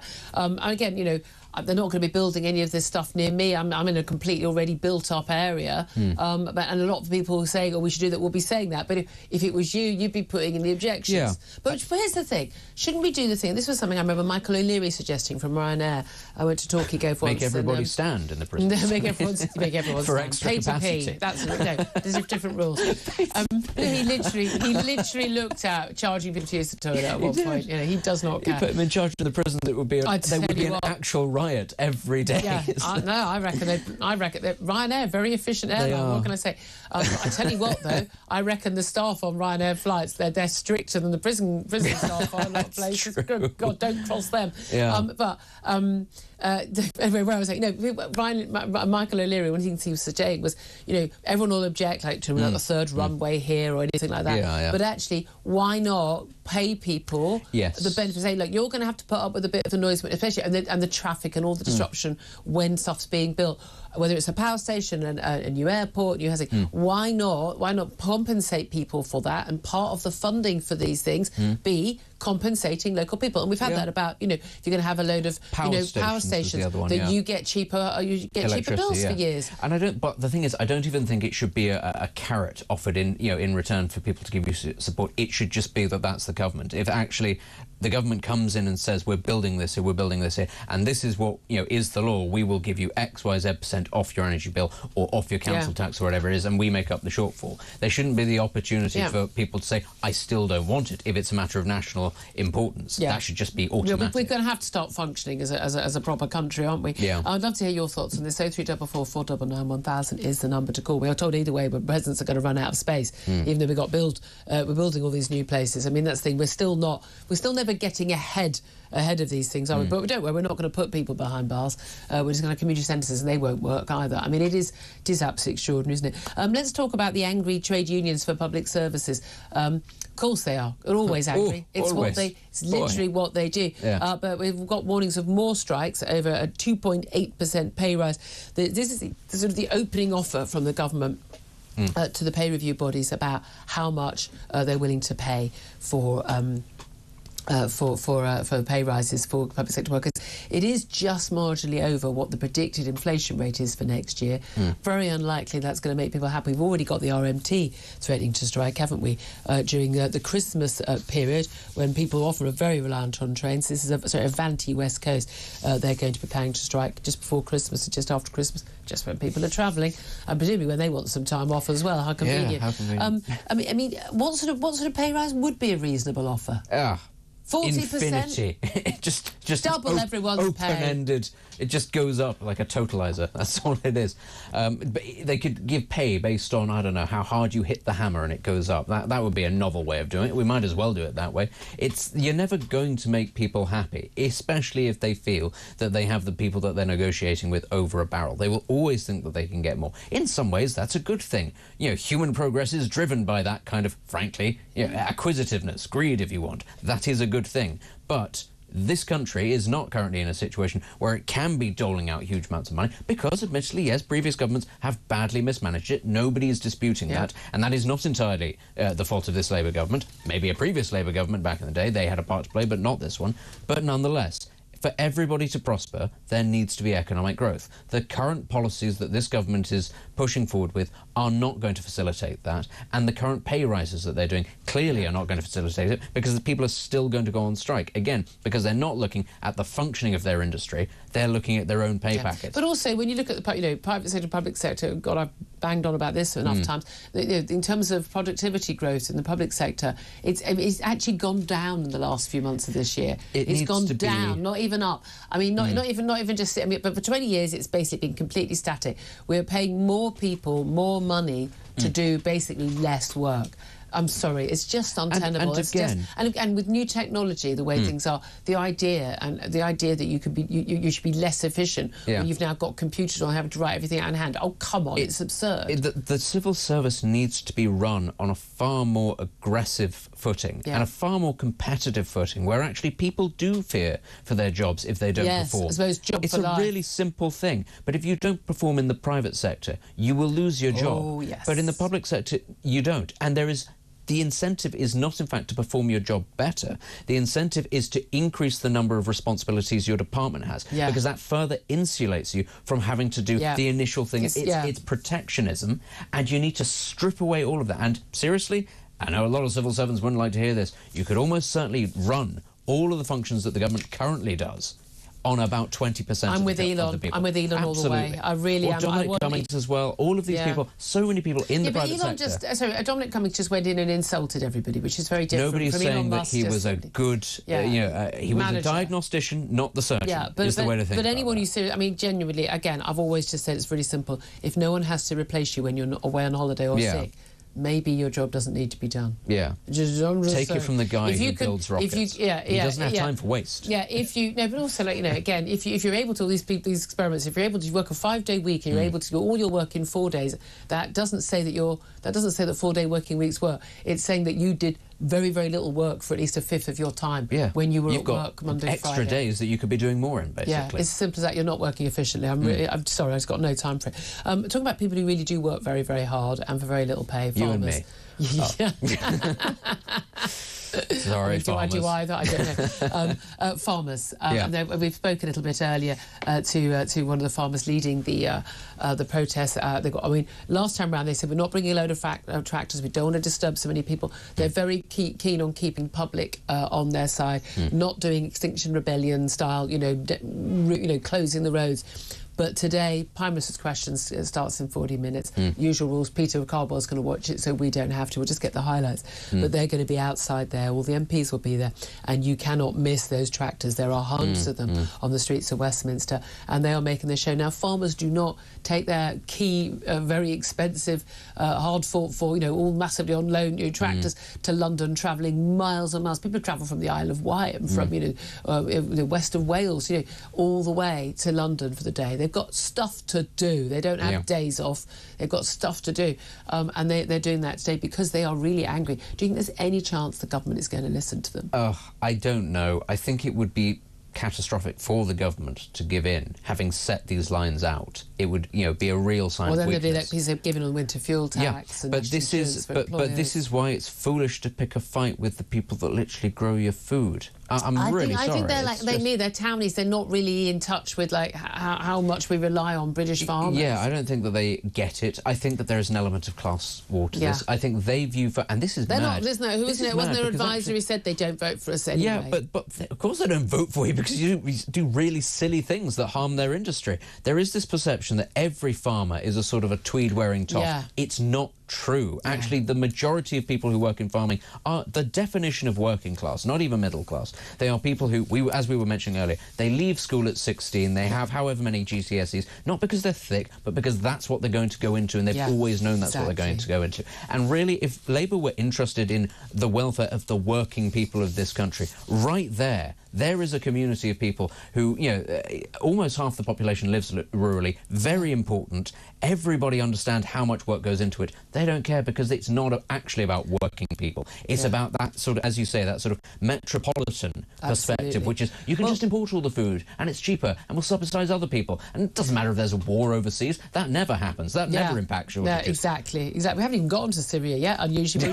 We will do. Yeah. But I just want to raise, linked to that, again, the sort of people who run our country, the metropolitan elite. Harry Cole's the political editor of The Sun, and he's written this article, The Astonishing New Aristocracy of Couples, Relatives and Nepo Babies who run the Labour government. Nepo, of course, is like, get these Nepo stars and celebrities in California. From the word nepotism. Nepotism, basically. They get their job because they're the son or daughter of a famous person. But basically, more than 24 ministers, including, Rachel Reeves, the Chancellor, Pat McFadden, who's the unofficial Deputy Prime Minister, Wes Streeting, the Health Secretary. They have husbands or wives or other relatives on the taxpayer or the Labour Party payroll, according to their analysis. Loads of husband and wife politicians, siblings, the offspring of Labour power brokers. You got, the Kinnocks of this world. So Kinnocks, Rachel Reeves' husband is a powerful Whitehall Mandarin. Cabinet Office Minister Pat McFadden's wife is a key aide to Keir Starmer. Rachel Reeves' sister Ellie attends Cabinet. Ellie Reeves' husband John Cryer is a Labour minister in the House of Lords. The Health Secretary Wes Streeting, his other half, is paid by Labour as a spin doctor. The Minister Georgia Gould's husband is an advisor to Pension Secretary Liz Kendall, who was of course a minister in the Labour government that her dad Philip Gould was in. Her mother serves as a Labour peer. You name it. It's just extraordinary how much they are, the great and the good. They're all related to each other, they all know each other. Remember, last time round, we had Yvette Cooper was married to Ed Balls. We actually, we had two sisters, the Eagle sisters in cabinet, in government as well. So was it ever thus, or is it part of the problem that they live in such an insular, tiny little world? They only meet and socialise with people like that. But this is how power is accrued, and it doesn't actually matter what your ideology is or what part of the world or what era you live in. This is how it works. When there is a group that has a handle on power, they intermarry, they socialise with each other. It is the same principle as people going to the same public schools and all that sort of thing. It's just a different establishment. It's just a different... it's the same in the Chinese Communist Party. Actually, everybody is the son of somebody or other, or the daughter. That's how these things always work. And you understand why, because you want to sort of keep things... If you are somebody with a lot of power and you don't necessarily want to... Keep it in the family. You keep it in the family. But they don't want farmers to keep their farms in the family. But this is ultimately what leads these things to atrophy. If you don't have the influx of new ideas and new people, it stagnates. But also, they all talk about diversity and equality, all these people, but actually they help push their kids. They only want people who think the same as them, and that's what happens, which is why they get everything so unbelievably, catastrophically wrong. 11:24 is the time. More from Benedict Spence. Up next, we're going to take your calls on prisons, on farmers. Also, I want to talk more about this 18-year-old Briton, Marcus Fakana, sentenced to a year behind bars in prison, simply in Dubai, simply for a holiday romance with a girl just 6 months younger than him. We'll talk about that up next. This is Talk.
The situation in Syria is still incredibly unstable, and it could go a number of ways. We know that the HTS group that's now taken over have an absolute direct line back to Islamic State and Al-Qaeda, and for all the horrors we've seen coming out of Damascus from Assad's prisons and similar. We know also that Islamic State are fully capable of atrocities themselves. So I think perhaps a little bit more time is needed before we start talking about returning people to Syria.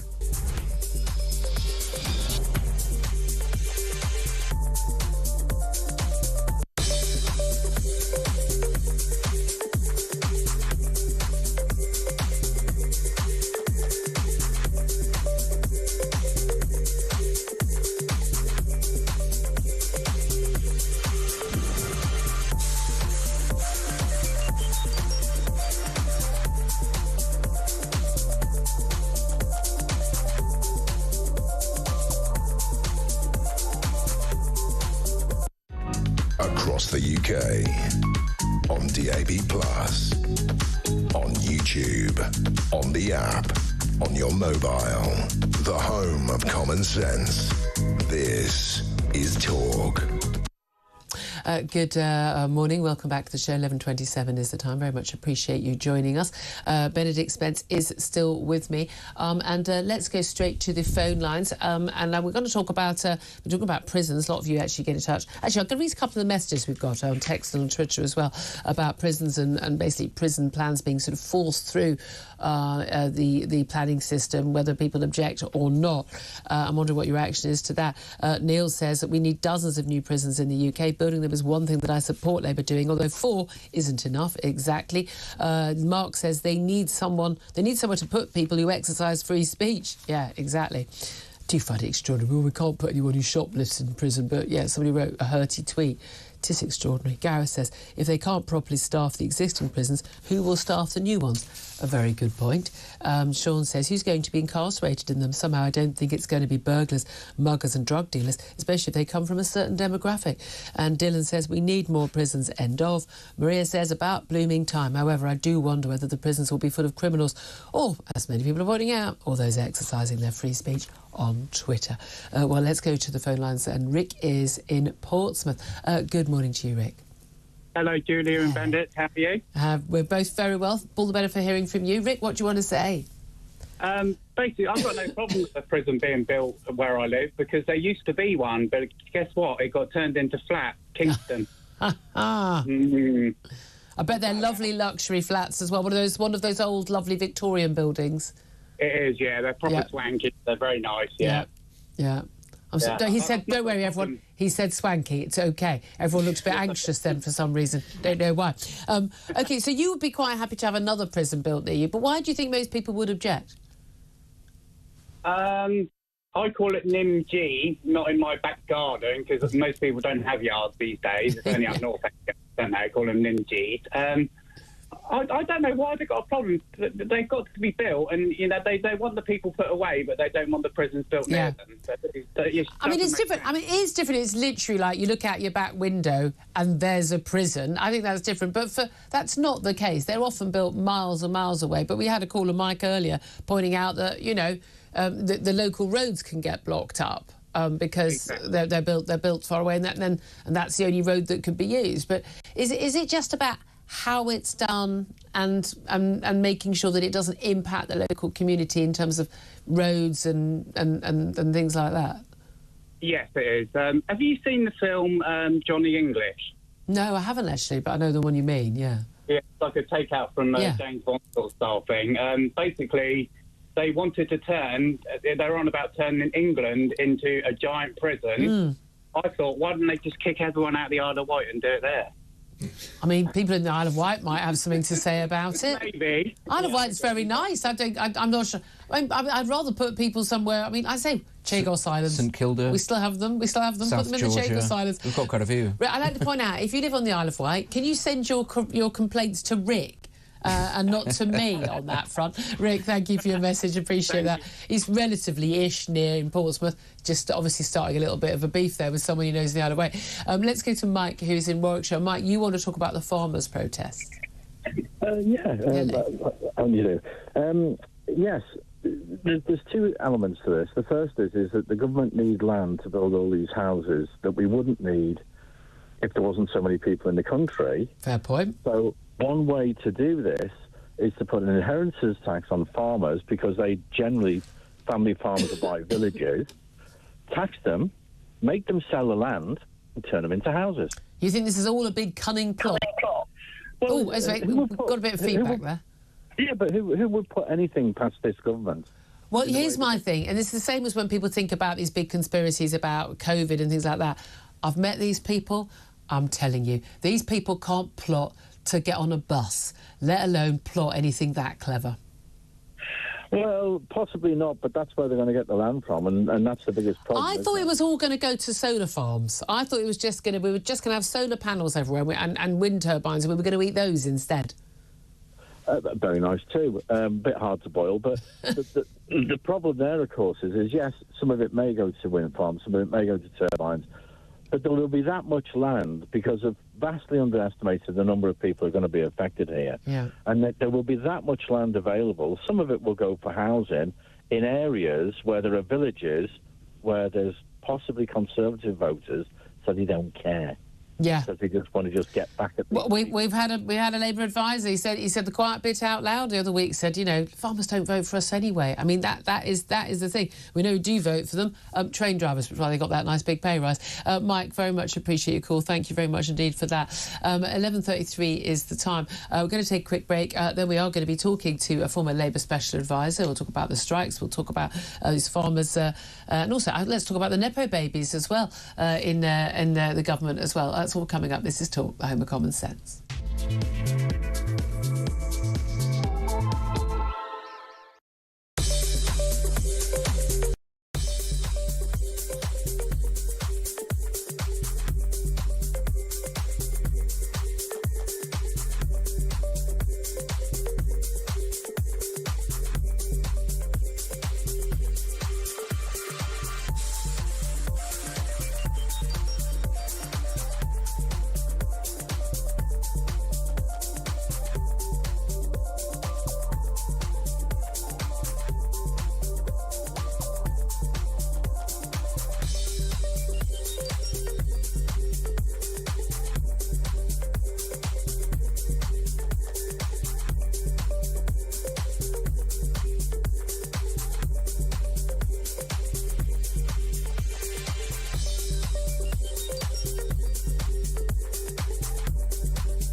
across the UK.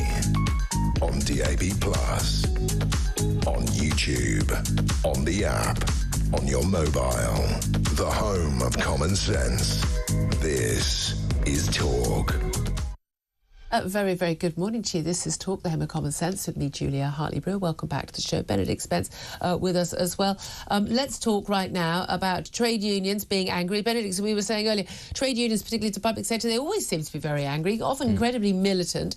Or, you know, we don't want to have to work in the office, we want to work from home. We expect to have well above inflation pay rises all the time, even if productivity isn't going up. And anyone who tells us to do our job better is obviously a Tory, fascist, and we don't agree. But what do you make of the government, basically their submission to these pay review bodies, supposedly independent, even though they could be overridden, of 2.8% as a flat pay rise next year, above what inflation is expected to be? Should it be more, though? I don't think actually that this is something that the government can afford to be doing. Pay any more? As to whether or not it should be more, everybody wants more. Everybody has been underpaid in this country for a very long time, but there are reasons for that. Ultimately, it's because this country is not productive enough. And if you're not productive enough, I'm sorry, but then the amount of wealth that is available to be earned goes down. And if you also leave yourself vulnerable to international developments, say, I don't know, an energy crisis because of a war or a food crisis, and the inflation that comes with that. None of that ever happens. Yeah, exactly. I mean, this is a sign, though, frankly, of, as with so many things in this country, the lack of forward planning beyond maybe 6 months or even the latest opinion poll. If you don't plan, you get situations like this, and people are poorer. Yep, all very wise words. But let's talk about this with Paul Richards. He's a former Labour Special Advisor and joins us now. A very good morning to you, Paul. Good morning to you. Thank you so much for joining us. Trade unions are angry. We've already got the RMT talking about going on strike between the Christmas and New Year period. Shocker. I thought we were told all that Labour had to do was get into power, get round the table, you know, pour some tea, have some Garibaldi biscuits, and everything would be fine. They threw a load of money at rail unions, at doctors and nurses and everybody else, and yet we've now got more threats of strikes over the next pay round. Is this going to keep going forever and ever? And is Labour going to give in like they did last time? Well, you said just then that these are strikes in the public sector, but the RMT threatened strike on the railway is, of course, against Avanti West Coast, which is a really badly run private except that their pay is ultimately decided by the government, as well you know. Well, and it's the managers, not the drivers, and they've got a case. I think that they should have the arrangements they want around their working time and when to leave and what isn't, and they should be treated Everyone fairly. should be able to set their hours at work. Everyone. It's not just a straightforward pay claim. But the broader point about should public sector workers get more money, well, Benedict's just told us, you know, for years they've been underpaid, and I agree with that.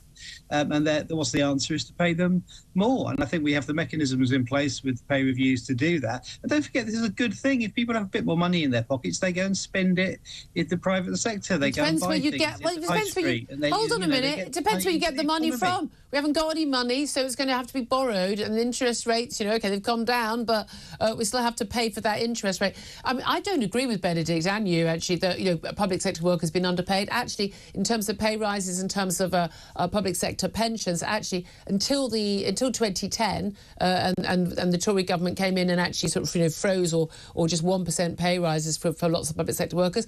Public sector workers were doing better than private sector workers on average. And what's wrong with that? We're talking about nurses. I'm not saying it's what's wrong with it. I'm saying they've not been underpaid. Well, I think they are underpaid for the amazing job they do. The amazing job. Tell me about the amazing job public sector workers do. Which ones are you talking about? I'm talking about, well, for example, the National Health Service. Oh, they're all amazing. Oh, they're amazing, aren't they? Have you used the NHS lately? Behave yourself. You know they do a great job. And we all rely on them. No, I don't. No, I don't. We only have to rely on them because we insist on having this monolithic health structure. No. If the NHS, if everyone in the NHS is doing an amazing job, when they've been given huge sums more, they wouldn't be treating fewer patients. Productivity has gone down in the NHS despite extra money. Now, a lot of this is down to poor management. It's down to poor management, but everyone in the NHS is not categorically doing a great job. Well, maybe we need more NHS managers then. No, we need different NHS. I love that that's the Labour solution. More People are rubbish at their job. Let's get more of them and pay them more. I don't think anyone at my local council is doing a good job. Not particularly impressed with trained staff. Pretty sure that in a lot of schools, teachers aren't doing a great job. They certainly didn't do it during lockdown. I mean, who are these mythical people doing a fantastic, wonderful job? No one's very happy with the police at the moment. Who are these people in the public sector doing a brilliant job? We all know them. They're in our families. Yeah, got good friends, yeah. They don't think they're doing a good job. And we know people are doing a fantastic job. And teachers go the extra mile, nurses go the extra mile. Do they? Those teachers who sat at home for 2 years, those ones? You know, there's nothing wrong. Just a general attack on the public sector. No, it's not. No, it's actually on the management. The idea that we've got... There's this idea that people in the public sector go to work to help all of us. No, they go to work because they've got a job. There are lots of brilliant people in the public sector. There are lots of brilliant people in the private sector who do a great job. There are also lots of useless, lazy people who do nothing. Well. Right. Well, don't blame public sector workers then. I mean, if there's a general malaise... No, you were the one who stated that the public sector workers do a great job. They do a fantastic job. We just got rely on them. Apart from all the ones who don't. We need to pay them more. We should pay them more. We should pay train drivers. Should we pay train drivers more? More civilised. I think we do. I think they are underpaid. Why don't train drivers are underpaid? They're on about 80k. They deserve the pay claims that they are going after as well. And why not? Because then they spend the money in the local pubs and restaurants and shops. Brilliant. And what about the people who have to be taxed more to pay for that, who then don't have that money to spend in the local shops and pubs and restaurants? Well, I do think we need to revive the railway, and the fact that we've brought it back into the public ownership, I think, will help with that. You haven't already done it. No, the franchises will come in as they come up, as you know. But I think that if you get more people on the railway, that's a good thing. I love the railway. I'm on it every week. Oh, most people aren't. You know what most people do? They drive their cars. And they're being taxed to the hills. Well, people can't get out of their... Paul, I hate to break this to you, my love. Not everyone lives in London with 15 different transport options. I don't live in London. Do you live on a train line? How useful for you. Most people in this country don't have a train service that operates between them and their workplace or them and their child's school. They just don't. They have no choice but to drive. Well, that's why we need better public transport. Let's have a railway line between everyone's house. I mean, seriously. So we're going to pay everyone £1 million to go to work. We're going to. Come on, Paul, you're not living in the real world, mate. The alternative is just low pay, where people can't get by from one bit to the next, and then they've got no spare cash to spend. Listen, if you're worried about low pay, Paul, here's an idea. Why not stop bringing in 1 million more people a year on low-skilled, low-wage jobs to compete with people on low pay so they can't get higher pay? Well, that's an entirely different question. It's not an entirely different story. The reason why people are on low pay in this country is because we import 1 million people a year to come and compete with them. And you know my answer to this, which is that...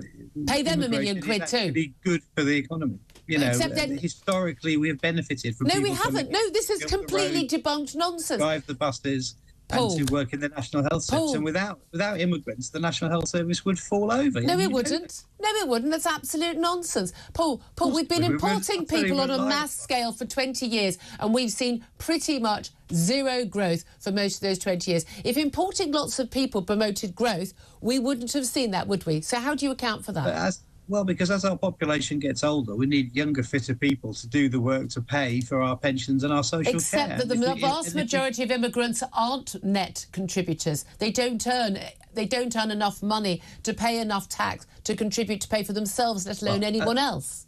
Overall, not overall. No, sorry to use actual facts, Paul. Well, no, because we know from history that immigration benefits our economy. No, we know categorically that mass immigration has not benefited our economy. It has, and if you look at it has, because Paul thinks it has. Forget the actual economic. So why have we not had really, really high growth in this country and wage growth? Why have we not all felt richer since we've had mass immigration? Well, because we've also had a Conservative government that has held back productivity, that has not invested in public services and infrastructure, that has been badly run and has given all their mates loads of money. And it's all going to change now. Making the economy it's all going to change all of a sudden.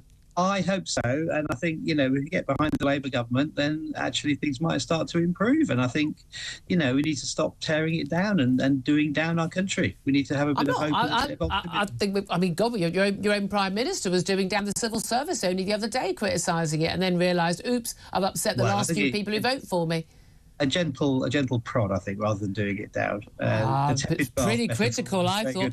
I love your optimism. I don't share it because I live in the real world. But let me ask you about an article that Harry Cole and the Sun has written today. I saw this article. Really interesting. It's very interesting. More than 24 ministers, including really senior figures like Rachel Reeves, Wes Streeting, Pat McFadden, and others, have other halves, spouses, halves, other close relatives, brothers, sisters, children, parents on the taxpayers' payroll or on the Labour Party payroll. We've got, 7 members of the Cabinet related to either another minister or a Labour-appointed special advisor or a senior civil servant.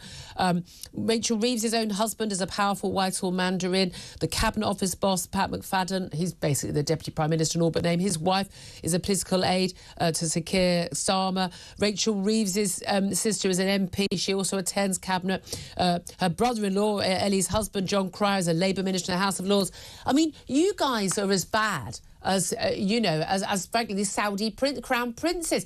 Everyone's on the payroll. Oh, let's give you someone's daughter who used to work in the Blair government. Let's give her a nice MP safe seat, get her into Cabinet.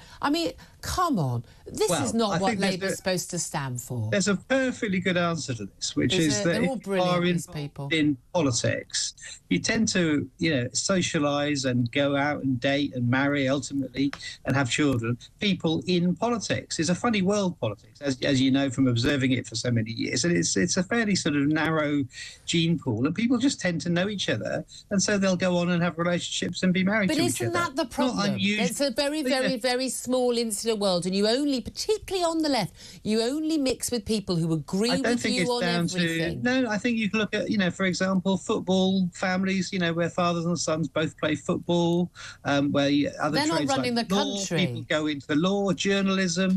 These are trades, professions where people in families tend to do the similar things. Teachers, the same. It's just a thing that politics throws up. I don't think there's anything insidious about it. And it means that if they've been, in politics all their lives and they know about politics, those are the people I want doing my politics. Except they all agree with each other. They all come from exactly this. I thought you guys were all in favour of inclusivity and diversity, except all the people you've got in government. So people in Whitehall, and again, it's a lot of the journalists as well, you've all basically come from the same background and you all think the same thing, and by the way, you're all doing such a great job. The country, frankly, the Tories as well. That's why the country's in the mess it's in right now, because you don't actually get the views of other people. Fair, because in the last intake there were lots of people coming in from the services actually into the Labour camp, and I think Liz Kendall was attacked last week because she was married to a banker, so she can't win, I'm always in favour of people who marry well. Well, aren't we all? But I just think it's perfectly natural for people in that world, as in with any kind of trade or profession, to associate with others in the same field and to have children that go into the field that their fathers or mothers do. I don't mind their kids going in. It's when they're given a very, very, very big set of family help to get them in the Nepo babies. Paul Richards, lovely to talk to you. Former Labour Special Advisor. Very quick word from Benedict Spence, because that was frankly terrifying. On which bit of it? There was a lot there to be terrible. Let's just pay everyone £1 million in the public sector. Just pay them more money, and that migration is the solution to everything. It doesn't matter that you're strip mining the third world of its human capital, which leads to those countries then collapsing, which leads to more people coming here, which leads to systems being overwhelmed. That's not a problem. That doesn't happen. It's a myth. I object to this idea that the NHS, we can't staff our own NHS. Every other country manages to do it. Seriously, we are uniquely incapable of producing people who could be doctors and nurses. What a bloody insult to our young people. By the way, many of whom have got A grades and still not allowed to go to medical school because they're not from China, India or Nigeria, which is where they pay a lot more to come and be trained here in our medical schools. It is an absolute obscenity what's been happening in this country. 11:49 is the time. Up next, we are going to be talking about the newspaper, the Press Watchdog, giving a ticking off to The Spectator magazine for an article which factually identified a man who claims to be a woman as exactly that and has got a rap over the knuckles for it. Since when do facts deserve punishment? We'll talk about that up next. This is Talk.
is very often threatened by different groups. In fact, the leader of HTS has named himself Al-Golani because the reclaiming of the Golan Heights is something that a lot of Syrians talk about as a national mission.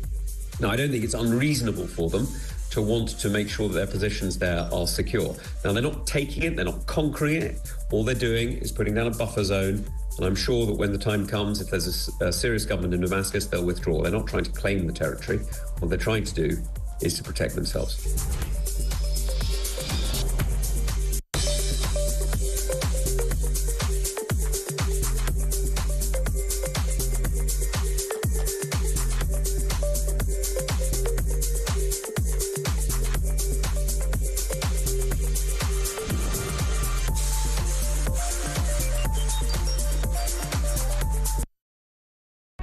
Across the UK, on DAB+, on YouTube, on the app, on your mobile, the home of common sense. This is Talk. Very good morning to you. This is Talk, the home of common sense. Benedict Spence still with me. I'm Julia Hartley-Brewer. Let's talk right now about whether or not a magazine or a newspaper in this country should get a rap over the knuckles from the press watchdog. This is IPSO, the Independent Press Standards Organisation, for stating facts, because that is exactly what they have done. The Spectator magazine, which has published an article back in May by brilliant journalist Gareth Roberts. I always read everything he writes. He's really a good writer. And there was an article in which he described a trans author, i.e. a man who identifies as a trans woman, who's an author, as a man who claims to be a woman. Said author, Juno Dawson, complained to IPSO that this amounted to discrimination on 3 different grounds. And in a very rare ruling, it was judged this did breach the editor's code of practice. And The Spectator has been forced to publish a ruling on its website. But the new editor of The Spectator, former Cabinet Minister Michael Gove, not at the magazine at the time, has described the ruling as outrageous and said, "I'm in no doubt this is an outrageous decision, offensive to the principle of free speech and chilling in its effect on free expression." Well, let's talk about this with Debbie Hayton, who is a journalist and also is a man who lives as a trans woman and is the author of Transsexual Apostate, My Journey Back to Reality. Debbie, thank you so much for joining us. Good morning, Julia. I really appreciate you joining us now. It's absolutely extraordinary.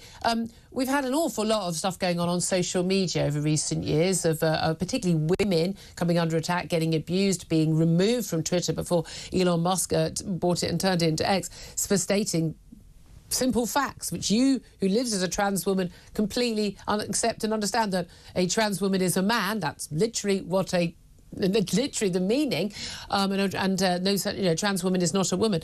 This is an article. I mean, it was all about Nicola Sturgeon, and it sort of was in passing almost about this author. The author complained 3 different grounds. 2 of them did not win, but on this one, it was described basically that it was unacceptable for this. Under clause 12 of the code, which deals with discrimination, it was unacceptable to describe the writer as a man who claims to be a woman, even though Juno is a man, born a man, and has a gender recognition certificate that says he is a woman, but that doesn't change his chromosomes, does it? It doesn't change anything, Julia, apart from somebody's birth certificates. You go back and you change that and you put a different symbol on that, and that's all that does. The truth is that Juno Dawson has been very, very open about the past, and everybody knows Juno Dawson's background, so this is nothing special, nothing marvellous that Gareth's writing. He's simply saying what he believes to be true, and if journalists are not allowed to write what they believe to be true, then we're in very dangerous times. Well, we already know that. I mean, I'm always horrified, and newspapers in this very building go along with this IPSO ruling on how one should identify somebody, particularly in a court case. So someone who is in court on trial for rape, who is, under English law, can only be a man, because only men have penises and only people with penises can rape, that they will be described by their preferred pronouns. And even if they've been charged as, John Smith, if they call themselves Jenny Smith, they'll be referred to as Jenny Smith in the court, Jenny Smith in the newspapers, and she and her, even though they talk about her penis, and she assaulted the woman. I mean, it is absolutely extraordinary that newspaper editors are going along with this and not standing up to it. At least The Spectator is saying, no, this is outrageous. Still, though, forced under this guidance, this is all post-Leveson, to issue, well, not, this policy, but to at least publish this ruling. But this is unacceptable for people to have their free speech about facts inhibited in this way. Yes, it's wrong that a journalist is not allowed to say the facts as he sees them. Well, that anyone. The criticism here. But specifically, there's an issue in this clause of the code about gender identity. Juno Dawson's been able to make this complaint on the basis of gender identity. Now, what is gender identity? How on earth did this concept that nobody can define wormed its way into so much policy and so many documents? Yeah. That's what we need to root out. And to be treated in the same way as race or sex or disability, actual realities, real facts that do impact people's lives and people have faced discrimination over. As a gender, I don't want someone abusing someone in the street or not employing them because they identify as a different gender. But I also don't expect that they or I should be forced to play along with it. No, there's a big difference between allowing somebody to get on with their life, like in my case, teaching children, writing pieces for the press, without being harassed for it. But it's totally different giving somebody a trump card when they can have their way over other people. That's not right. Yeah, controlling their speech.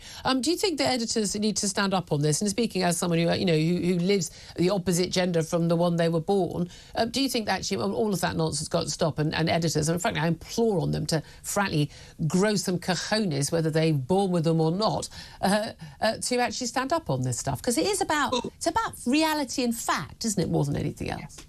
Yeah, what we're seeing here is a ruling which goes against common sense. And rulings which go against common sense do look absurd. Yeah. So, as a result, the editor's code here is just looking absurd. Yeah, and absolutely. It's not just one publication, it's all publications are subject to this. Absolutely. Debbie Hayton, thank you so much indeed for this. She's a journalist herself. Benedict Spence, I mean, look, we have a lot of rules about Ofcom. I mean, me saying trans women are men, that could have got us in a lot of trouble. I said the bosses here, I'll whatever the fine is, I'll crowdsource it. I'm sure our audience will happily pay for that. I'll pay for it myself. I refuse to lie. Yeah, and it's the fact that actually they pulled them up not so much on, as you say, the facts of the matter, but the feelings. And it's when you've got to the position where the arbiter of truth, effectively, what can and cannot be published, is saying it's the feelings that matter rather than the facts. You can choose to use someone's preferred pronouns if you want. You can choose to play along with the madness. At that point, you have to ask, what is the point of this body, if that's what it's actually adjudicating on? I think unfit for purpose. But I would say the same about Ofcom. Hi, Ofcom. Look forward to the next complaint.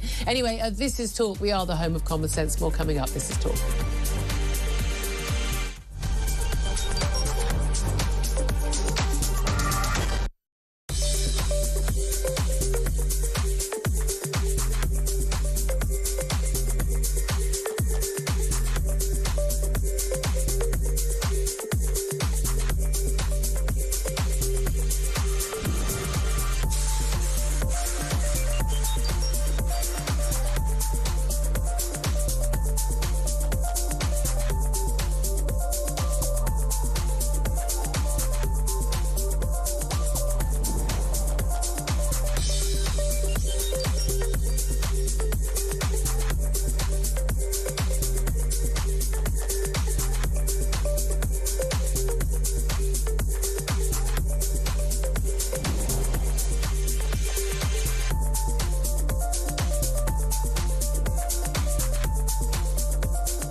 on DAB+, on YouTube, on the app, on your mobile, the home of common sense.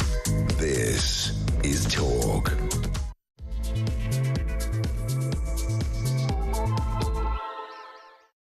A very good afternoon to you. Welcome back to the show. This is Talk, the home of common sense. Thank you very much indeed for joining me, whether you're listening on DAB Plus radio or on your smart speaker, watching on YouTube or on your connected device. It's great to have your company.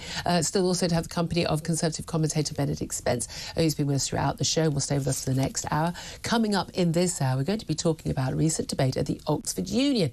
Why does this matter? Silly bunch of students having a debate about things. Well, I hate to tell you, these are the people who are going to be in charge of us in a few years' time. It's a little bit worrying, given what happened. It sparked fresh concern over the growing culture of anti-Semitism in the university and indeed across university campuses nationwide. I'm going to be speaking to Youssef Haddad, an Arab-Israeli journalist who was one of the speakers at the event, just up next. Also, of course, PMQs is back. The usual rules apply. Peter Carbwell is watching it, so you and I don't have to, and he'll be bringing us the highlights, if there are any, a little bit later. And we're also going to be talking about Saudi Arabia. They're set to be named as the hosts of the 2034 FIFA World Cup later today, despite the country facing years of scrutiny over its human rights record. Because, of course, when you've got, treatment of black people in South Africa, we, of course, have a complete boycott of sport with that country. But, no, if you treat gay people and women as second-class citizens, not a problem. That's a cultural difference. It's fine. Let's have the World Cup there. We'll talk about all of that coming up, if my voice survives, I have to say. But I'm glad to say I've welcomed someone else into the studio to infect with whatever lurgy I've now got, and that is the Arab-Israeli journalist, Youssef Haddad, who joins us. Good afternoon to you. Thank you very much for having me. Thank you very much for joining us. I'm so pleased. I know you're recently in the country. Great to have you here. I read with absolute horror about this Oxford Union debate, and I know lots of people will be saying we've got so much to talk about in this country. We've got what's going on in the economy, we've got what's going on with crime, with prison building, the farmers' protest. There is Syria, what's going on. We'll come on to what's going on in the Middle East very soon. So much going on. Why does this matter? But we have seen what's happened in American campuses and how much that's impacted American politics, possibly even the election. And it's happening in this country too. It's happening. It's, I would say, infecting, for want of a better word, our politics on a grand scale. The people who attend these Oxford Union debates, Oxford, Cambridge, our top universities, they go on to be the leaders in the next generation.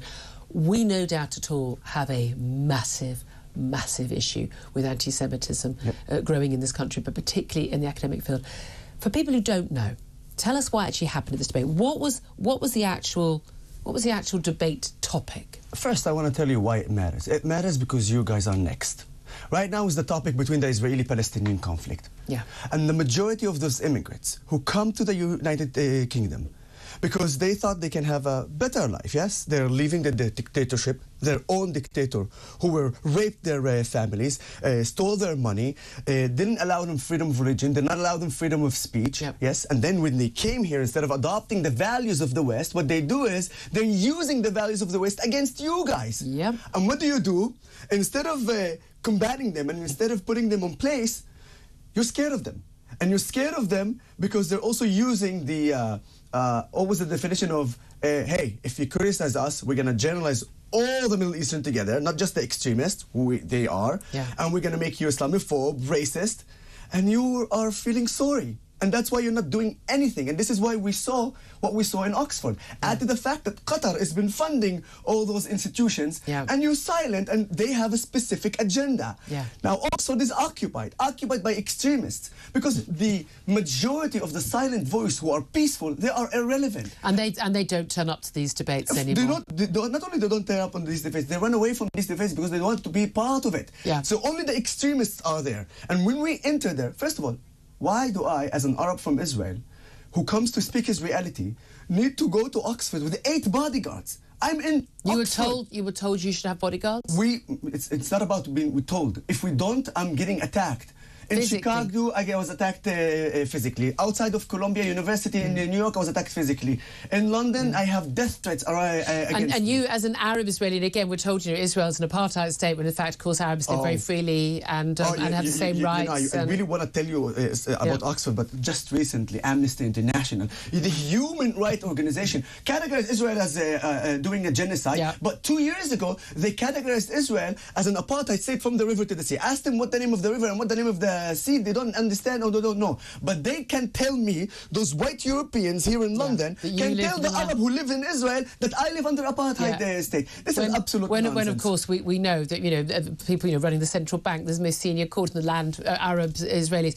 But let's come back to Oxford, because, my goodness me, this is a big topic. The actual debate that was to be held was, this House believes Israel is an apartheid state responsible for genocide. And you were invited, obviously, to argue on the case that you believe it's not genocide being committed by the Israeli government and the Israeli Defence Forces. You're a former IDF soldier, as indeed most people are. Let's put it this, I'm an Arab commander over Jewish soldiers in the IDF, and then they come and say Israel is an apartheid state. Like anyone who, after I said this sentence, and of course after the numbers of facts that I brought in my speech at Oxford Union, and you still think that Israel is an apartheid state, because apartheid is based on separation between race, and when you don't have in one place the separation between race, between the Arabs and Jews, and in fact we are an integral part of the society, problems exist, racism and discrimination just like in any other countries, but you cannot actually say it is an apartheid state. But you made these arguments, and you're particularly talking about, of course, genocide as well, and we've had the the arrest warrant for Benjamin Netanyahu. I mean, still isn't one for Bashar al-Assad for what he's done in his own country. Have you seen the footage from Syria? That's the problem with the West, because they don't see in Arabic the footage that comes out from Syria, the whole footage, the prisons and all those people. So I'm saying Bashar al-Assad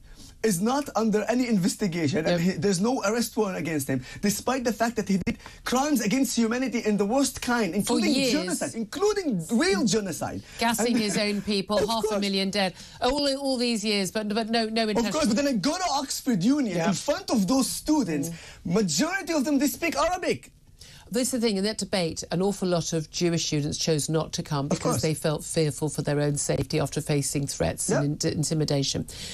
In the actual debate, well, and before the debate, now there's this thing where these debates, there's a format, is that the President of the Union invites you, you have a dinner, you have drinks together, and then there's a formal photo, and it's all very civilised, and everyone's all dressed up, and everyone is very civilised. Just tell us very briefly what happened in that part of before the debate. The most unwelcoming welcome we got. We didn't have even... And there's a team of people on both sides. Yes, but usually you sit down at the same table. We did not sit down at the same table. Were you told you were invited to sit at a different table? Different tables. They've already did that and arranged it from the beginning. There was no photo together, as it should be. And in fact, the president of the Union, Oxford, is an Egyptian, yes? And he's supposed to, moderate this debate. But at some point, he got out of his position and went to the opposition side and debated us. So the man effectively in charge of the refereeing the debate joined one side. And attacked us personally. Tell me about the atmosphere in the union at the time. I was at uni there, I attended many debates, I've spoken a couple of... Tell me about the atmosphere and what it felt like. I've been in Gaza as a reporter. And I've been in the south of Lebanon. You can handle yourself. I can very much handle myself, and we did handle ourselves. We showed them that we're not afraid of them, and we came to expose their hypocrisy. And in fact, the fact that you and I are speaking today, it means that we managed to do that and we were successful. And you had some amazing speakers like Natasha Halsdorf and others. And Jonathan, and of course Mus'ab, that you can't listen to Mus'ab Youssef's speech because it's still not uploaded. But we recorded, and the reason why they're not uploading Mus'ab Youssef's speech is because the attack that happened on him and on everyone else. He didn't even start his speech and they're already cursing him. Curses in Arabic that I don't want even to share. If I say it here in Arabic, maybe you don't understand, but they say to him, Sharmuta at the beginning. Any Arab listening right now will jump off his seats and say, that's what they told him in Oxford Union. I'm sorry if you do understand Arabic and that's offended you. We breach of Ofcom license. Well, you know what, if that's offended you, then you need to understand what happened in Oxford Union and you need to be shocked. But so people were being abused. There was also a point when you were quite shocked by the action. You asked a specific question of the audience by a show of hands. Or one of your colleagues. So first of all, I got expelled because I asked the president to kick out one of the students who took the hostage, Muslim Arab Israeli hostages kept by Gaza. They took the flyer that I printed, throw it on the ground and stamp on it. This is a disrespectful act against our hostages, Muslim hostages. And I could not agree to that. And instead of expelling him, he expelled me because I wouldn't continue. Now, after my speech, Musab came and he had his speech. And he asked the student unions there, he asked them, if you're cursing me and you're saying that I am a traitor and I'm a collaborator because I did the most moral thing, which is telling the Israelis, while I was part of Hamas, telling Israelis about ticking bombs that were meant to kill civilians and innocent people. If that's why you're attacking me, then I'm very happy that you're attacking me about that. But then I have a question for you guys. That's what he said. And can I clarify who he is, just in case you know? Musab Hassan Youssef, he's the son of a senior Hamas founder and leader. He defected to Israel's side. So he's quite a controversial figure, obviously. Exactly. He's quite controversial for doing the right thing. Doing the right thing. So, saving lives. By the way, when I say saving lives of Israelis, saving lives of Arab and Jews, because the Palestinian terror attacks and harms us. Exactly. And as I said in my speech in Oxford Union, I show evidence of that. Now, Musab said, if you have the opportunity and you knew about the 7th of October that's about to happen, will you alert? 75% of the attendants said that they will not alert about the 7th of October. So this is a show of hands. So asking people sitting in Britain, in one of our top universities, one of the top universities in the world, attending a debate, if you knew about the impending massacre of 1,200 the rape, people, the killing, the massacre, and the hostage kidnapping. Taking. If you knew about this in advance, and obviously people did know in advance, it didn't come out of the blue, a lot of Al Jazeera journalists know. You would not alert the authorities and you would not prevent it from happening. And 3/4 of the people there said they wouldn't do that. This is Oxford. Can I say, that is absolutely terrifying. You have no idea. How that's why are these worried. people at a good university? Because they're scary people. Here's the thing. I want people to have free debates. When people think like that, I think it's much better that we know they think like that, because then we can counter it. I don't want people's free speech. Stop at that. But to have a debate, to have free speech, you need to allow other people to have their say. But they were basically trying to stop your side giving their point of view. Julia, you have to understand there's a fine line between freedom of speech and incitement and supporting terrorism. Yes. And what we saw there is not freedom of speech at all, because they did not allow us. We had to push in order for us to say what we wanted to say. But for them, it was completely terror supporting. There's no other definition that. Miku Peled literally supported Hamas, and that's why they haven't uploaded his speech yet. And we have the recording and we published it as well. But that is a criminal offence in this country. And that's why there's an investigation. That's why there's an investigation right now against him. The Telegraph had posted about that. What do we do about this? Because we can sit and be angry and upset about it and outraged and shocked by it, as we should be. Well, we probably shouldn't be shocked anymore. What can be done to change things? So first of all, everybody needs to wake up. And everybody needs to understand that those extremists, they do not care about Britain. Anytime they will choose their own interest and their own agenda over the UK. So as I said, now it's Israeli-Palestinian conflict. Wait until they come to internal problems, because when that comes and you don't align with them, they're going to attack you guys. We already have that. You already even have that. Now, in order for us to debunk them and to do something about it, we must attack back, and we must treat them with like they think that it's not possible in the UK. Force. And why I'm saying force, it's under all legal matters, yeah? But when the police agrees to Hamas flag, when the police agrees to Hezbollah flags in the UK, what kind of a message you are sending to those extremists? Oh, you know what? Britain is kind of like an ostrich. You know, when there's problems, they put their heads in the sand. It only makes it easier to chop it. And that's what they're waiting for. They want you to move do you think our politicians, our media, our police, they're not our doing security anything. authorities, they are simply not awake to what's going on? Because they're scared. They're scared because they're scared that if they do something... Watch this. Why not anyone... Like, you have a very brave voice. But I promise you, if I ask you right now, how much you're getting threats from those extremist anti-Israeli terror supporters? How much hate you're getting from them? I love the hate. Oh, there you go. I love the hate. So you and I, exactly alike. And I thrive from that hate, because if they push more, I want to defend and to attack them more because I want to expose them more. But the majority are not like us. The majority are scared of them. But they think that if they're scared and they're silent, then they will be okay. In the future, they're going to attack them in any subject. And this is an interesting point. Actually, let's bring Benedict Spence in, who's listening to all of this.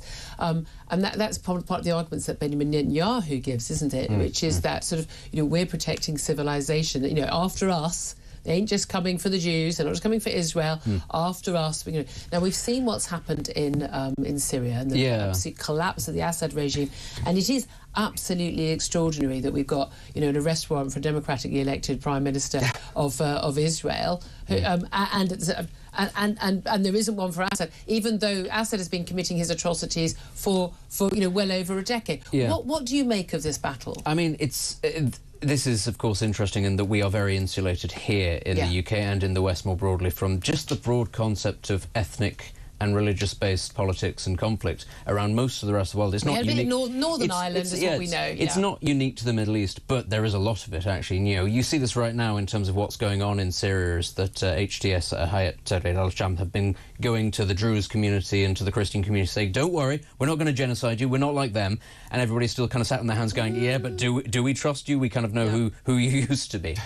We all know what Bashar al-Assad has done to his own people, and before that what Saddam Hussein did to ethnic groups. This is part and parcel of life. This is why Lebanon is in the situation that it is in, because ethnic and tribal conflict doesn't just go away because you want it to. And weirdly, this is the norm. People forget that this is actually the norm in most parts of the world. Oh, you go to any African country, go to Kenya, for example. They've got 42 different tribes and X many languages, and actually they all vote along tribal lines when it comes to election time. This is actually the norm for how things are done. And in this country, we just sort of assumed that the second you get here, you'll leave all of that behind and you'll suddenly become a liberal, middle-class British person, and you'll forget your entire identity, and it doesn't happen. They don't. Yeah, Yusuf? I just want to ask a rhetorical question. When Assad committed one of the biggest genocide against his own people, were there mass protests here in London? No, funny that. No. Oh, I'll tell you what. We had a vote in Parliament where the current Labour government, including Minister Ed Miliband, who's in Cabinet now and was the leader of the party, voted against us getting involved. I'm telling you, if the people of Syria were smart, they would say that Israel is doing that. Then you will see a massive protest all over the place. So basically, anyone around the world, here's an offer for you guys. You want the world to care? Just say Israel is committing that. And by the way, the warrant arrest against Netanyahu and Gallen is not only against Netanyahu and Gallen. It's against every citizen of Israel, both Arabs and Jews. And I'm here to tell you guys, this war is not between Arabs and Jews, because right now, as we speak, we have Arab commanders, Arab fighters fighting in Gaza and fighting in Lebanon as IDF soldiers. 2 million Arab Israelis. If you ask all of them, majority of them, they will tell you, we stand by our country and we are against the terrorist organization Hamas. We need to share those information more with the world. This is a war between civilization and terror. Yeah, but the thing is, I find it really ironic and a bit idiotic when people who has never been in Israel even one time can come to me, the Arab who lives there, and tell me about my life. Shut up. Shut up. Hear to that. A great way of ending the conversation. There you go. Yusuf Haddad, really appreciate you joining us. An Arab Israeli journalist. Very much appreciate that. We'll take a quick break. Love to hear your thoughts on what you had to say. We're going to take a lot of your calls on 0344 499 1000. Lots of you getting in touch about the farmers' protests, which is ongoing. Those tractors, of course, in the Westminster. We're also going to be covering PMQs with Peter Cardwell because, they're at it again, and we get Peter to watch it so we don't have to. This is Talk, the home of common sense.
He'd got all the fact-checking done, and it was clear that they basically gaslit us and told us that this thing was happening, and it was absolutely not true. So he's lied about that to try and usher in measures that were just going to charge and survey us with ULEZ. We've seen that things like that he supported low-traffic neighbourhoods, massively unpopular, and in fact Croydon is just being accused of fraud on a high level because of these measures.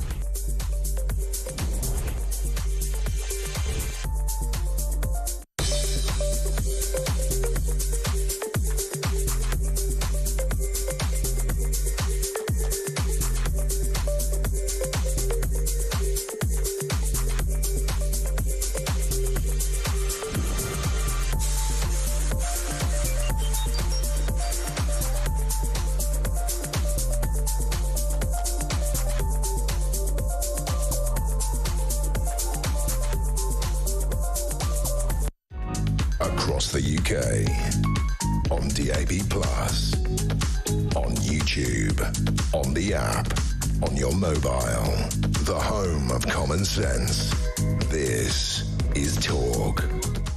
This is Talk. Welcome to the home of common sense with me, Julia Hartley-Brewer and Benedict Spence. Wow, I mean, that was a whirlwind of an interview, but I mean, genuinely, the stuff, often we talk about these things like, oh, silly things happening on campuses in America or silly things happening on campuses in the UK. You know, we all laughed and said, yeah, but when those people get into the real world, like all that woke madness, it's all going to change, isn't it? They're all going to get into the real world, get a proper job, and then all that madness will change. Well, it didn't work when it came to woke stuff on trans and LGBTQ plus all that madness. 73 exclamation mark. Exclamation. It didn't stop then, and it ain't going to stop with the anti-Semitism, which is now just absolutely infecting our universities and academia. We have so many academics saying, yeah, it's the same when academics didn't want to sit next to someone who voted Brexit at lunch, or they don't want to sit next to someone who won't use correct in their view, i.e. incorrect, grammatically incorrect pronouns, people, but also people who don't condemn Israel as an apartheid genocide state.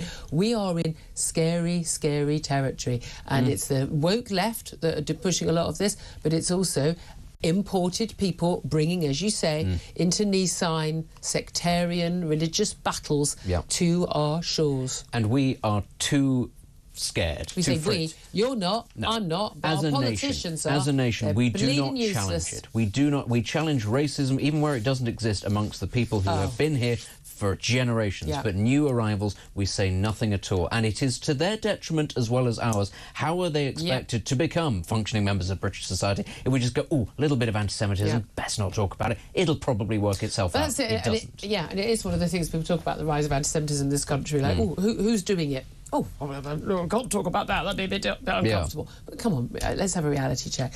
And again, as so many of our Israeli guests have said over the years, after they've come for us, they're coming for you as well. But one other thing that has to be said, if you want Israel to become a racist apartheid state, keep pushing this. Keep calling for its destruction. And moderate Jews, left-wing Jews, who aren't even Israelis, that will begin to turn. The tide will begin to turn. It'll become a much more hardline society if it feels, as it does, that it is in a constant state of existential crisis. That is how you get extremism. Which it is. Yeah. Anyway, I appreciate any of your thoughts on this. You get in touch, 0344 499 1000. You've been getting in touch about lots of other topics we've been talking about.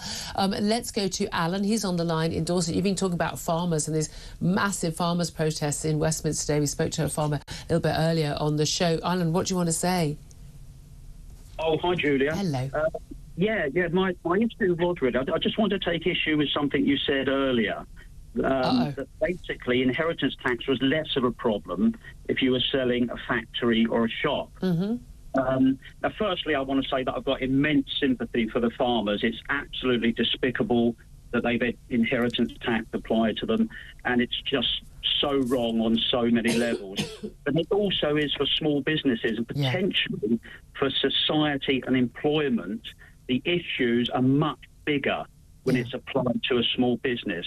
And here is why. I've just done a little bit of Googling. Agriculture employs 1.4% of the UK workforce. SMEs, small and medium enterprises, Yeah, a lot of them are family firms, of course. They employ 61% of the UK workforce. Now, when basically I believe, and this was reported in the Telegraph, that many of these small businesses will be deliberately wound up by their owners early rather than pass on a poison chalice to their children. Yeah. Or they will immediately fold upon the owner's death. Now, this is the reason a small business is not a liquid asset. It generally takes a year to 2 years to sell that business. Yeah. The children, in many cases, will have no connection to the business. They won't have the slightest clue how to run it, and they're probably not equipped to do so. The inheritance tax bill will arrive when the children are reeling from their parents' death. Well, that's the same for everybody. Yeah, that obviously applies to all inheritance tax. I mean, it's a terrible time to get a tax bill, isn't it? So I think you have 6 months to pay it. There is no way that the business can be sold. You can sell a lot. Yeah. Oh, that's again, and there's a lot of talk, and the same with the farmers, the government ministers and advisors go, oh well, you can do all this planning. Well, people don't. You can plan as much as you want, but death kind of happens when death happens, and if no, I see that point. I mean, look, we have taxes on various different things. I certainly think that the 40% top rate of inheritance tax is obscene on property and on assets and things that people have actually already paid tax on in the past anyway. But the key thing about the farmers was that it's that particular expertise, and families. It's particularly farming is one of the real industries where people do hand down their farming, and you need to have someone who can do that job and willing to do that job. Whereas you've got a shop or a factory, odds are someone is going to be willing to buy it and to continue using it and working it as a factory or as a shop. Which is different from what's happening in the agricultural world. Sure. I mean, I absolutely understand that farmers have obviously a very special place in our heart. Yeah. Of course they do. Well, not even on our heart, in our economy. And again, they may employ a very small number of people relatively, but they produce more than half of our food. I absolutely agree. Yeah. I absolutely agree. But, 61% of people are employed by these SME firms. Yeah. I was going to go on to say that, the other issue that will happen, I think a lot of these, if the businesses aren't folded early to avoid passing on this poison chalice, they'll probably collapse immediately upon the death of the owner, because most small businesses, the owner is the central figure. Yeah. You say they employ, 6, 7 people, some 200, but they still can. And we spend so much time talking about, and the government's listening to, the big, the M&S's, the big shops, and but actually, most people aren't employed by those people. Really good call. Thank you so much, Alan. I really appreciate that. That's Alan in Dorset. Daniel's on the line. He's in Epsom. Good afternoon to you, Daniel. You want to talk about something we touched on a little bit earlier, and this is Reform UK. New defection of Tory donor Nick Candy to the party, conversations with Elon Musk about funding for the party and the like. What do you make of all of that? Julia, Benedict, I absolutely love what you're doing. So, I Benedict, wait a minute, Benedict as well. I'm not doing anything. Yeah. Benedict, I've done nothing for He's sitting there on his phone. I'm so good at it. Wearing a check jacket. I just want to say, I think we're about to witness something in the UK. It'll take a few years, but I think at the next general election, it will be the first time that I think Reform will get something like 10 to 12 million votes. Ooh. And I think there's a lot of people out there like me. I mean, historically, I ran for the Conservative Party. I campaigned for them. I campaigned for UKIP. And a lot of people are now thinking that you can't rely on the Uniparty. Yeah. The Conservative-Labour exchange over and over again, things are bad under the Conservative Party and they're even worse under Labour. We'll vote Conservative again. You can't trust either of them. Neither of them will sort out law and order. Neither of them will sort out the immigration mess that we're in. Neither of them will do it, and the next 3 or 4 years will go by and nothing. I have to say, I don't have any particular hope. We would like some Conservative policies at some point so we can make a realistic choice. Julia, there won't be any. There won't be any because half the Conservative Party are Lib Dems in blue ties. Yeah, no, that is very much the case. But this is the interesting thing is that when Elon Musk was on X posting messages yesterday saying, well, when is the next electoral test in Britain, and Nigel Farage replied, next May, the county council elections, various local elections. We've seen the impact of local elections and European elections in the past from whichever party that Nigel Farage is leading at that time. Is many different iterations, the UKIP, Brexit Party, now the Reform Party, that actually these things grow. And we've seen, although much easier with proportional representation, not first past the post in many European countries, but the growth of those parties, year on year on year, of these parties saying, if the mainstream won't deal with it, we will. And I think it's inevitable. I'm with you. I think it's inevitable that they are going to grow. The question is, how much by? Because with first past the post, Daniel, there is this point, I think, was it the SDP? I mean, they got 25% of the votes at one of their elections, but they got a handful of seats. Yeah, but I just think we're at a turning point. Yeah. I think we're going to see in the locals, we're going to see more and more defections. The more that the Conservative Party aren't delivering that opposition, and the more socialists they stay and centrists they stay, this movement's going to grow. Imagine if it had 100 million quid from Elon and reformer everywhere. They were getting the publicity. Yeah. I think we're about to see a massive change in the UK politics, and I'm right behind it. It's going to be fascinating to watch. Anything that shakes it up, I welcome, that's for sure. Daniel and Epsom, really appreciate that. Quick thought from Benedict on that. For as long as it's still the Nigel Farage show, actually, it can only go so far. Now, You think that lots of people love him, but lots of people hate him? Exactly. He's a fantastic campaigner, very good politician, not really a criticism of him at all, but let's be real here. There are many people in this country who would never vote for Nigel Farage, would actively try to do anything to might stop a party support other policies, but don't like him. But actually, right now, Reform don't really have as broad a policy platform as they would need, and I don't think that there is as much breadth in terms of political talent in the party. They've only got a few MPs. Now, yes, OK, they're doing quite well. 2 or 3 of them might be getting a little bit more mainstream traction, but really, it's not enough right now to just be one person, because Nigel Farage, not the healthiest person, not the youngest person, he won't be doing this forever. I've known Nigel for years. Nigel is, I went to his 60th birthday earlier this year. Nigel is fitter than most 20-year-olds. I'm telling you, we're not going to get into that. He is not, in fact, indestructible. No. He is of an age. He is of a stage in life where actually you would not be putting a bet on him still being in 10 years' time. I hate to tell you, he ain't slowing down anytime soon. Well, everybody says that, and then one day they hit the wall. That's always how it happens. Well, Nigel, if you're listening, do let us know what you think. It happened to Joe Biden. He was fit as a fiddle, and then one day he didn't know where he was. That's just how it is sometimes. OK, well, Nigel, do get in touch. It's been a bit controversial. I'm going to send him this video, see what he has to say. 12:34 is the time. Up next, we're going to talk about what's been happening in PMQs. Are there any highlights? Well, Peter Cardwell's been watching, so we don't have to. We'll bring you those highlights next. This is Talk, the home of common sense.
Across the UK, on DAB+, on YouTube, on the app, on your mobile, the home of common sense. This is Talk. This is Talk the Home of Common Sense with me, Julia Hartley-Brewer. Thank you very much indeed for your company. Benedict Spence still with me, and now we're joined, I'm delighted to say, by Peter Cardwell, talk presenter and, of course, political commentator, to find out what has happened in PMQs. Usual rules apply. We only do the highlights. He watches it, so we don't have to. Everyone else seems to take it all live, and frankly, usually quite a snooze fest for quite a long time. First question, were there any highlights? I think there were today. Right, well, then carry on. We won't throw you out the studio. I think Kemi Badenoch was pretty punchy, but Keir Starmer was pretty punchy in response as well, and a number of people saying, actually, on what basis is she questioning him? She questioned him on his record on immigration. He then said, hold on a second, you were the business secretary, you wanted the cap lifted, what about the last 14 years of Conservatives and their record on immigration? This is going to come back to haunt her, isn't it? This is something she said a while ago. She was welcoming the cap on migration. Yes, because as business secretary she didn't want one. So, interestingly, the clips are sort of slightly longer today. Don't kill me, Julia, but nonetheless... Very strict about how long we're willing to listen to these people. Just over a minute on both, and I think it's worth... Blame him. It's worth listening to. She mentioned in the first clip I'm going to show you about a specific criminal conviction about someone that Keir Starmer, in Kemi Badenoch's view, would want to keep in the UK. Right, it was pretty punchy. Let's have a watch and a listen. 4 years ago, the Prime Minister signed a letter demanding that foreign criminals be allowed to stay in Britain. Dozens of Labour and Liberal Democrat MPs repeatedly signed these letters insisting that rapists and murderers be allowed to stay here. One of those criminals, Ernesto Elliott, had 17 convictions, including for knife crime. After his deportation was blocked, Elliott went on to murder someone. He was able to stay here and murder because people like this man campaigned against deporting criminals. Will he apologise for signing these letters? Mr. Speaker, I'd firstly remind her that when we're in the number now, under their watch, of migrants coming to this country, nearly 1 million, is over 4 times the number when we're in the EU. They lost control of the borders. And the particular example she puts to me is an example of failure under her government to take the necessary measures to keep our country safe. I think we're all just surprised to see Keir Starmer in the country. He's normally on a private jet somewhere. Never hear Keir. Never hear Keir. You've not heard that one? No, I don't. 3-gear Keir. We had 2-tier Keir. Never hear Keir. Yeah. I love it. Well, someone did a calculation of how much time he's actually spent on a plane. Yeah, months. He's basically been away. He's been away for a month of the 5 months he's been in office. But the thing about this exchange between Starmer and Badenoch is actually they're kind of both able to throw some mud at each other. But this ties into the whole view, and I know a lot of our audience feel this way, a lot of our guests as well. They're all as bad as each other. They all talk a good game, but they never actually do anything.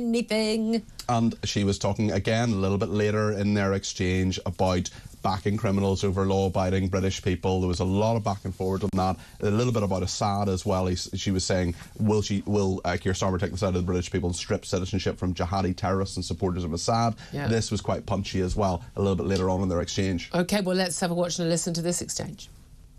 The Prime Minister has consistently backed criminals over law-abiding British people.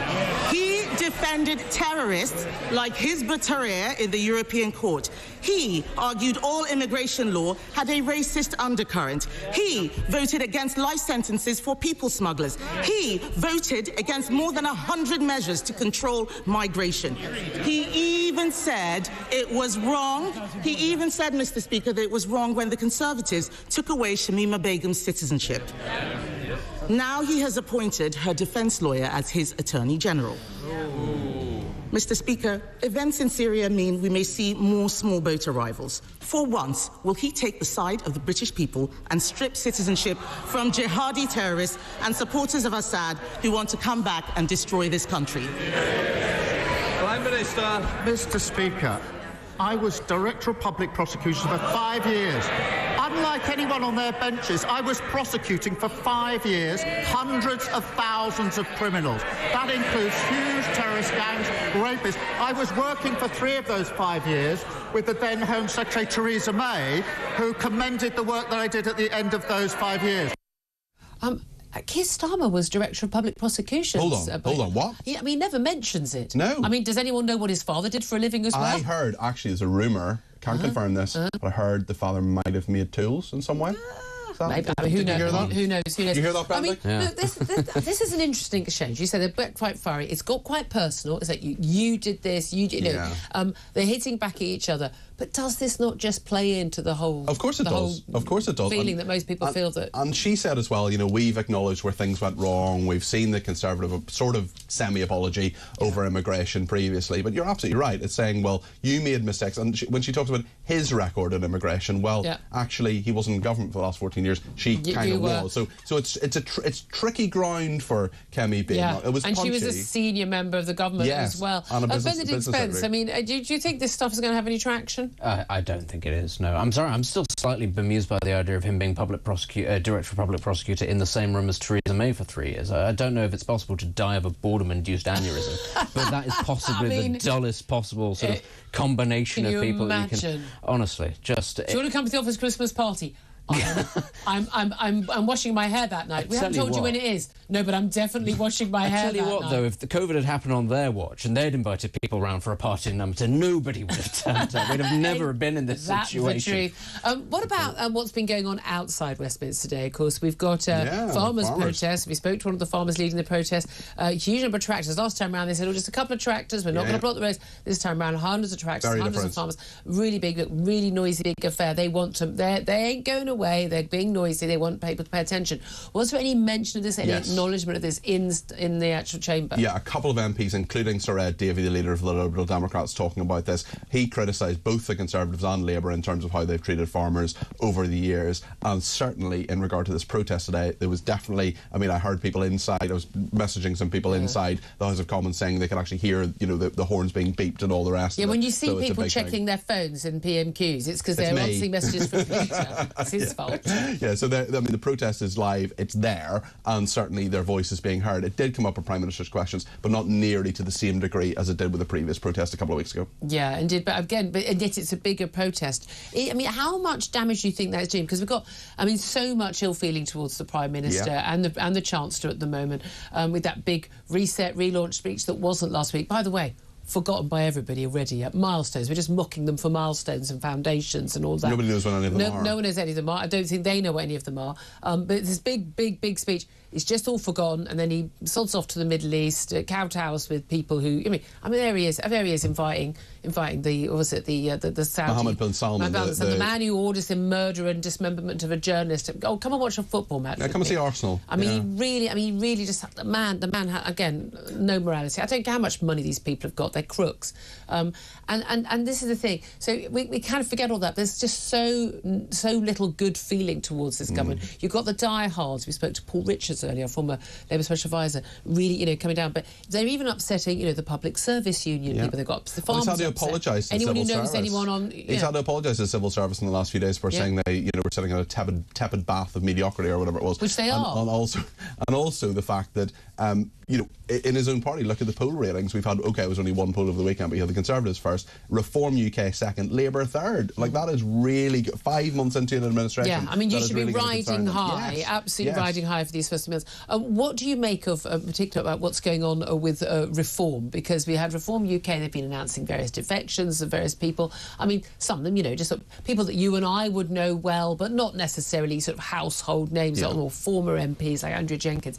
But we've also got, crucially, defection of a big Tory donor, Nick Candy. That's right. He's a very rich man. Lots of money. He's got a lot of money. He says he's going to be giving, seven-figure sums. So we're talking million plus. We've also had, he's been messaging with Elon Musk. Yeah. Elon Musk asking, when's the next electoral thing? Now, although you can't have foreign donors can't give money, but they can through a British company. That's right, like Twitter, for example, or X or whatever it's called. So Elon Musk could legally give money to Reform. What do you make of that? Is that a game changer? It's really significant. I think £1 million is a very, very big donation, certainly in the scheme of things. Political parties in this country don't get nearly as much as American political parties, but £1 million, someone like Nick Candy, self-made billionaire, and the fact that he has, brought in, he says, perhaps 3 times that already, a target of about 40 million. With Elon Musk, there's a rumour, of course, he's certainly taken an interest in what Nigel Farage and what Reform are doing. This is significant, and money does talk in every part of politics, but certainly in British politics as well. It takes time to organise. We heard a lot of that from Nigel Farage at the conference in Birmingham previously, saying they want that sort of grassroots organisation as well. But Nick Candy, it'll be interesting to see how much he is perhaps a thorn in in the side as well. He's talked about James McMurdoch and his conviction for assault as well. That's something. That's one of the 4 MPs. He was the 5th MP who no one kind of expected and no one had met. Exactly. Who ended up getting elected. He'd gone to his own count with his mother and father. There was no one else there. He didn't expect to be there at all. But Nick Handy, very interesting. It'll be interesting to see as well. Nigel Farage is the big character of reform. So far, they've kept it together, but you've got, 3 big characters. Rupert Lowe, not a small character either, in Lee Anderson, Nigel Farage and Richard Tice. Yeah. Now you've got Nick Handy in as well. He will have a lot of things to say, as will his wife, the former Neighbours actress, Holly Valance. I did once ask to interview her, actually, but she said she'd give it a miss. He got it. I've got no idea what you're talking about. Her song was called Kiss Kiss. I mean, anyone? Can't remember right. Well, we enjoyed it. No. Were you not a teenage boy in the 2000s? No, apparently not. No, I've literally got... I love the fact you're both chuckling away. Yeah, I thought it was good. Thank you. Great gag. I didn't get it. Do message in if you did. Anyway, now, just before we go, but you're not convinced by this, are you, Benedict? You're not convinced that Nigel Farage... No, I'm not convinced by the joke, definitely. Boy. But in terms of... I've lost control. Shall I just give It up? always happens. I'm not they convinced. They always know when I'm ill and I'm under the weather and they really want to, they take the lunatics advantage. take control of the asylum. I'm not convinced, but I understand there's a lot of momentum behind reform, and I understand why that is, because people are furious with the Conservative Party. But actually, and the Labour Party. Well, they are, absolutely, as they should be. But, the Tories are still the ones that are leading in the polls, just about. This is a new administration leading it. And, of course, if it turns out that Kemi Badenoch is not that good, well, they can always just have another leadership contest. Reform actually can't really do that. There's kind of only Nigel. That's kind of it. Whereas you could get Robert Jenrick or somebody else. Now, I'm not saying that those are great options, but the options exist. Okay, very interesting. Oh, right, well, you two could just go and, get your Spotify out, listen to Holly Valance. Oh, we will. I mean, with all due respect to Holly, I'm sure she's lovely. I didn't know she'd had more than one song, or even indeed any songs. I'm not going to lie. But then, as you say, not a teenage boy in the 2000s. 12:48 is the time. I know someone else who probably wasn't either. Jim White, sports writer at Telegraph. We're going to talk to him up next. I thought, honestly, it's like having teenage girls in the studio. We're going to be talking about Saudi Arabia being formally awarded the 2034 Men's World Cup, because, although we used to really care about things like apartheid in South Africa, really not that bothered about gay rights or women's rights anymore, especially when there's money talking. That's up next. This is Talk.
Commit a crime, the chances of being convicted are 2%. And if you are convicted, you'll be released having served 40% of your time. And if there's any community service left to do, you can do it at home while you watch Netflix. I mean, no wonder the criminal justice system isn't working. The whole point about criminal justice is to deter would-be criminals from ever committing the crime because they fear being arrested, charged, convicted, and incarcerated.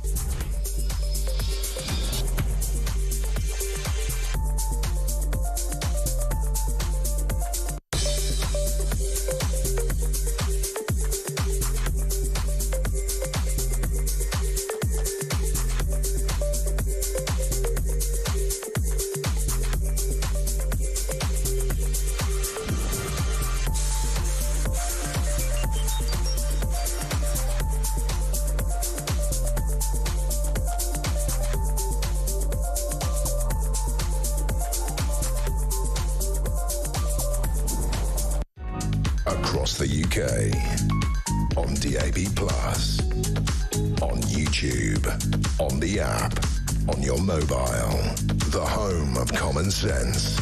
This is Talk. A very good afternoon. This is Talk, the home of common sense. Benedict Spence still with me. Delighted to be joined right now by Jim White, sports writer at The Telegraph, to talk about the next World Cup. Well, not the next one, but a few. 2034. As of today, FIFA are expected to formally announce what we already knew, that Saudi Arabia is going to be awarded that World Cup. I mean, after Russia and Qatar, Saudi Arabia seems like an obvious choice. Next time round, I'm sure, Jim, it'll be Afghanistan. Give it to the Taliban. Why not? Do we care absolutely not a jot anymore about anything to do with human rights or equality in the nations that get the FIFA World Cup? It is quite extraordinary, this, Julia. I just wanted to talk about someone called Salma Al-Shabab, who was gained a PhD at Leeds University, and she won't be watching the World Cup final in 2034 because in 2021... she was sentenced to 35 years in prison. She's in a prison in Riyadh until 2056. Her crime, do you want to know what it was? She retweeted some criticism of the government to, I think she's got about 2,500 followers on Twitter, and she retweeted it, and she was convicted of sedition, going to be in prison until 2056. You could say she was lucky because up so far this year, according to Middle Eastern Eye, 213 people have been executed in Saudi. Yeah, I mean, this is the thing. I mean, they're not executed for... No, they're not executed for heinous crimes, which maybe people might understand, but for simply standing up to the government, wanting some basic rights. We have seen a lot of changes in recent years in Saudi Arabia under this Crown Prince Mohammed bin Salman, who's been sort of welcomed into sort of the international community, despite him ordering a journalist to be brutally murdered and his body dismembered only a few years back. Apparently we were forgetting about that. But the thing I find so shocking about this, and it was the same with Qatar, look, Russia, again, murderous, tyrannical dictator in charge of that country. But I grew up in the era, I was at uni in the era when we were sort of singing, Free Nelson Mandela. And it was all about, boycotts of banking and agriculture, but particularly also the crucial one, sport, international sport. South Africa were not allowed to play international sport because black people did not have equal rights with white people. But no one seems to have an issue when it's gay people or women, particularly when it's women, don't have equal rights, because that's just regarded as some sort of cultural difference that will change if we all go and play sport in that country. They did the same in Qatar. They're going to do the same in Saudi Arabia. And I don't understand why the rules are different. It is quite extraordinary, this, Julia. I mean, there's the FA, the Football Association of England, getting in a terrible fury because somebody wrote a Christian message on a gay armband, and yet they are silent about this. They are not saying anything about the fact that there's not even a vote in FIFA's governing body. The only FA who are making any fuss about this so far are the Norwegians. And hats off to them for actually saying something about this. Look, we know precisely why it's going there, Julie. You've said it already. Money. Yeah, but that's it. Everyone knows, like Qatar and Russia, they bought the World Cup. As I've always said, I don't know why we ever bid for these things. I don't know why we don't just hand over the big suitcases of cash that we're supposed to. We're just rubbish at corruption and rubbish at bribery like we are at everything else internationally these days. But that's what happens. There is no doubt at all in anyone's mind that this is all about the biggest money talks. But this is the thing. I'm all for, like, bringing nations into, civilised world in terms of our values, Western values.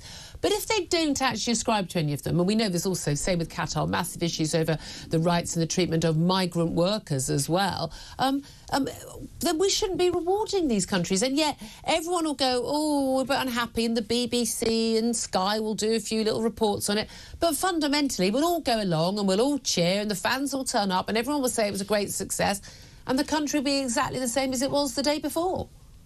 And I hope they all enjoy the FIFA executives staying in the Ritz-Carlton Hotel in Riyadh, which was the place where 400 critics of Mohammed bin Salman were rounded up back in 2017 and basically robbed. They were accused of corruption, accused of sedition, and were basically told, hand over your cash or you're going to be executed. Yeah, it's simple as that. Most of them have handed over the cash. But by all means, I mean, why shouldn't our Prime Minister go and invite the man in charge of who actually did that, the Crown Prince, to come and watch the footy with him at the Emirates Stadium? I mean, that's the terror. That's the situation we're in. It's an absolute shame. It really is. Jim White, thank you for joining us. He's sports writer at Telegraph. Really quick word from Benedict Spencer on this. The hypocrisy is outrageous. First and foremost, the Hilton thing, they were not just critics. They were members of the royal family, and they were on the take. No, I'm sorry. They were. There is also an element of sort of slamming the door after the horse is bolted. Saudi Arabia, the Public Investment Fund, owns Newcastle United. It also owns part of Chelsea, which people just don't talk about. We have been accepting money into this country for a very long time. Well, the Prime Minister wants more of it. Well, exactly. If you want to take these people's money, actually, they are going to do this sort of thing. And, the other thing, of course, you mentioned Russia and Qatar have already done this. South Africa, basically a failed state, was also allowed to have the World Cup for optics reasons.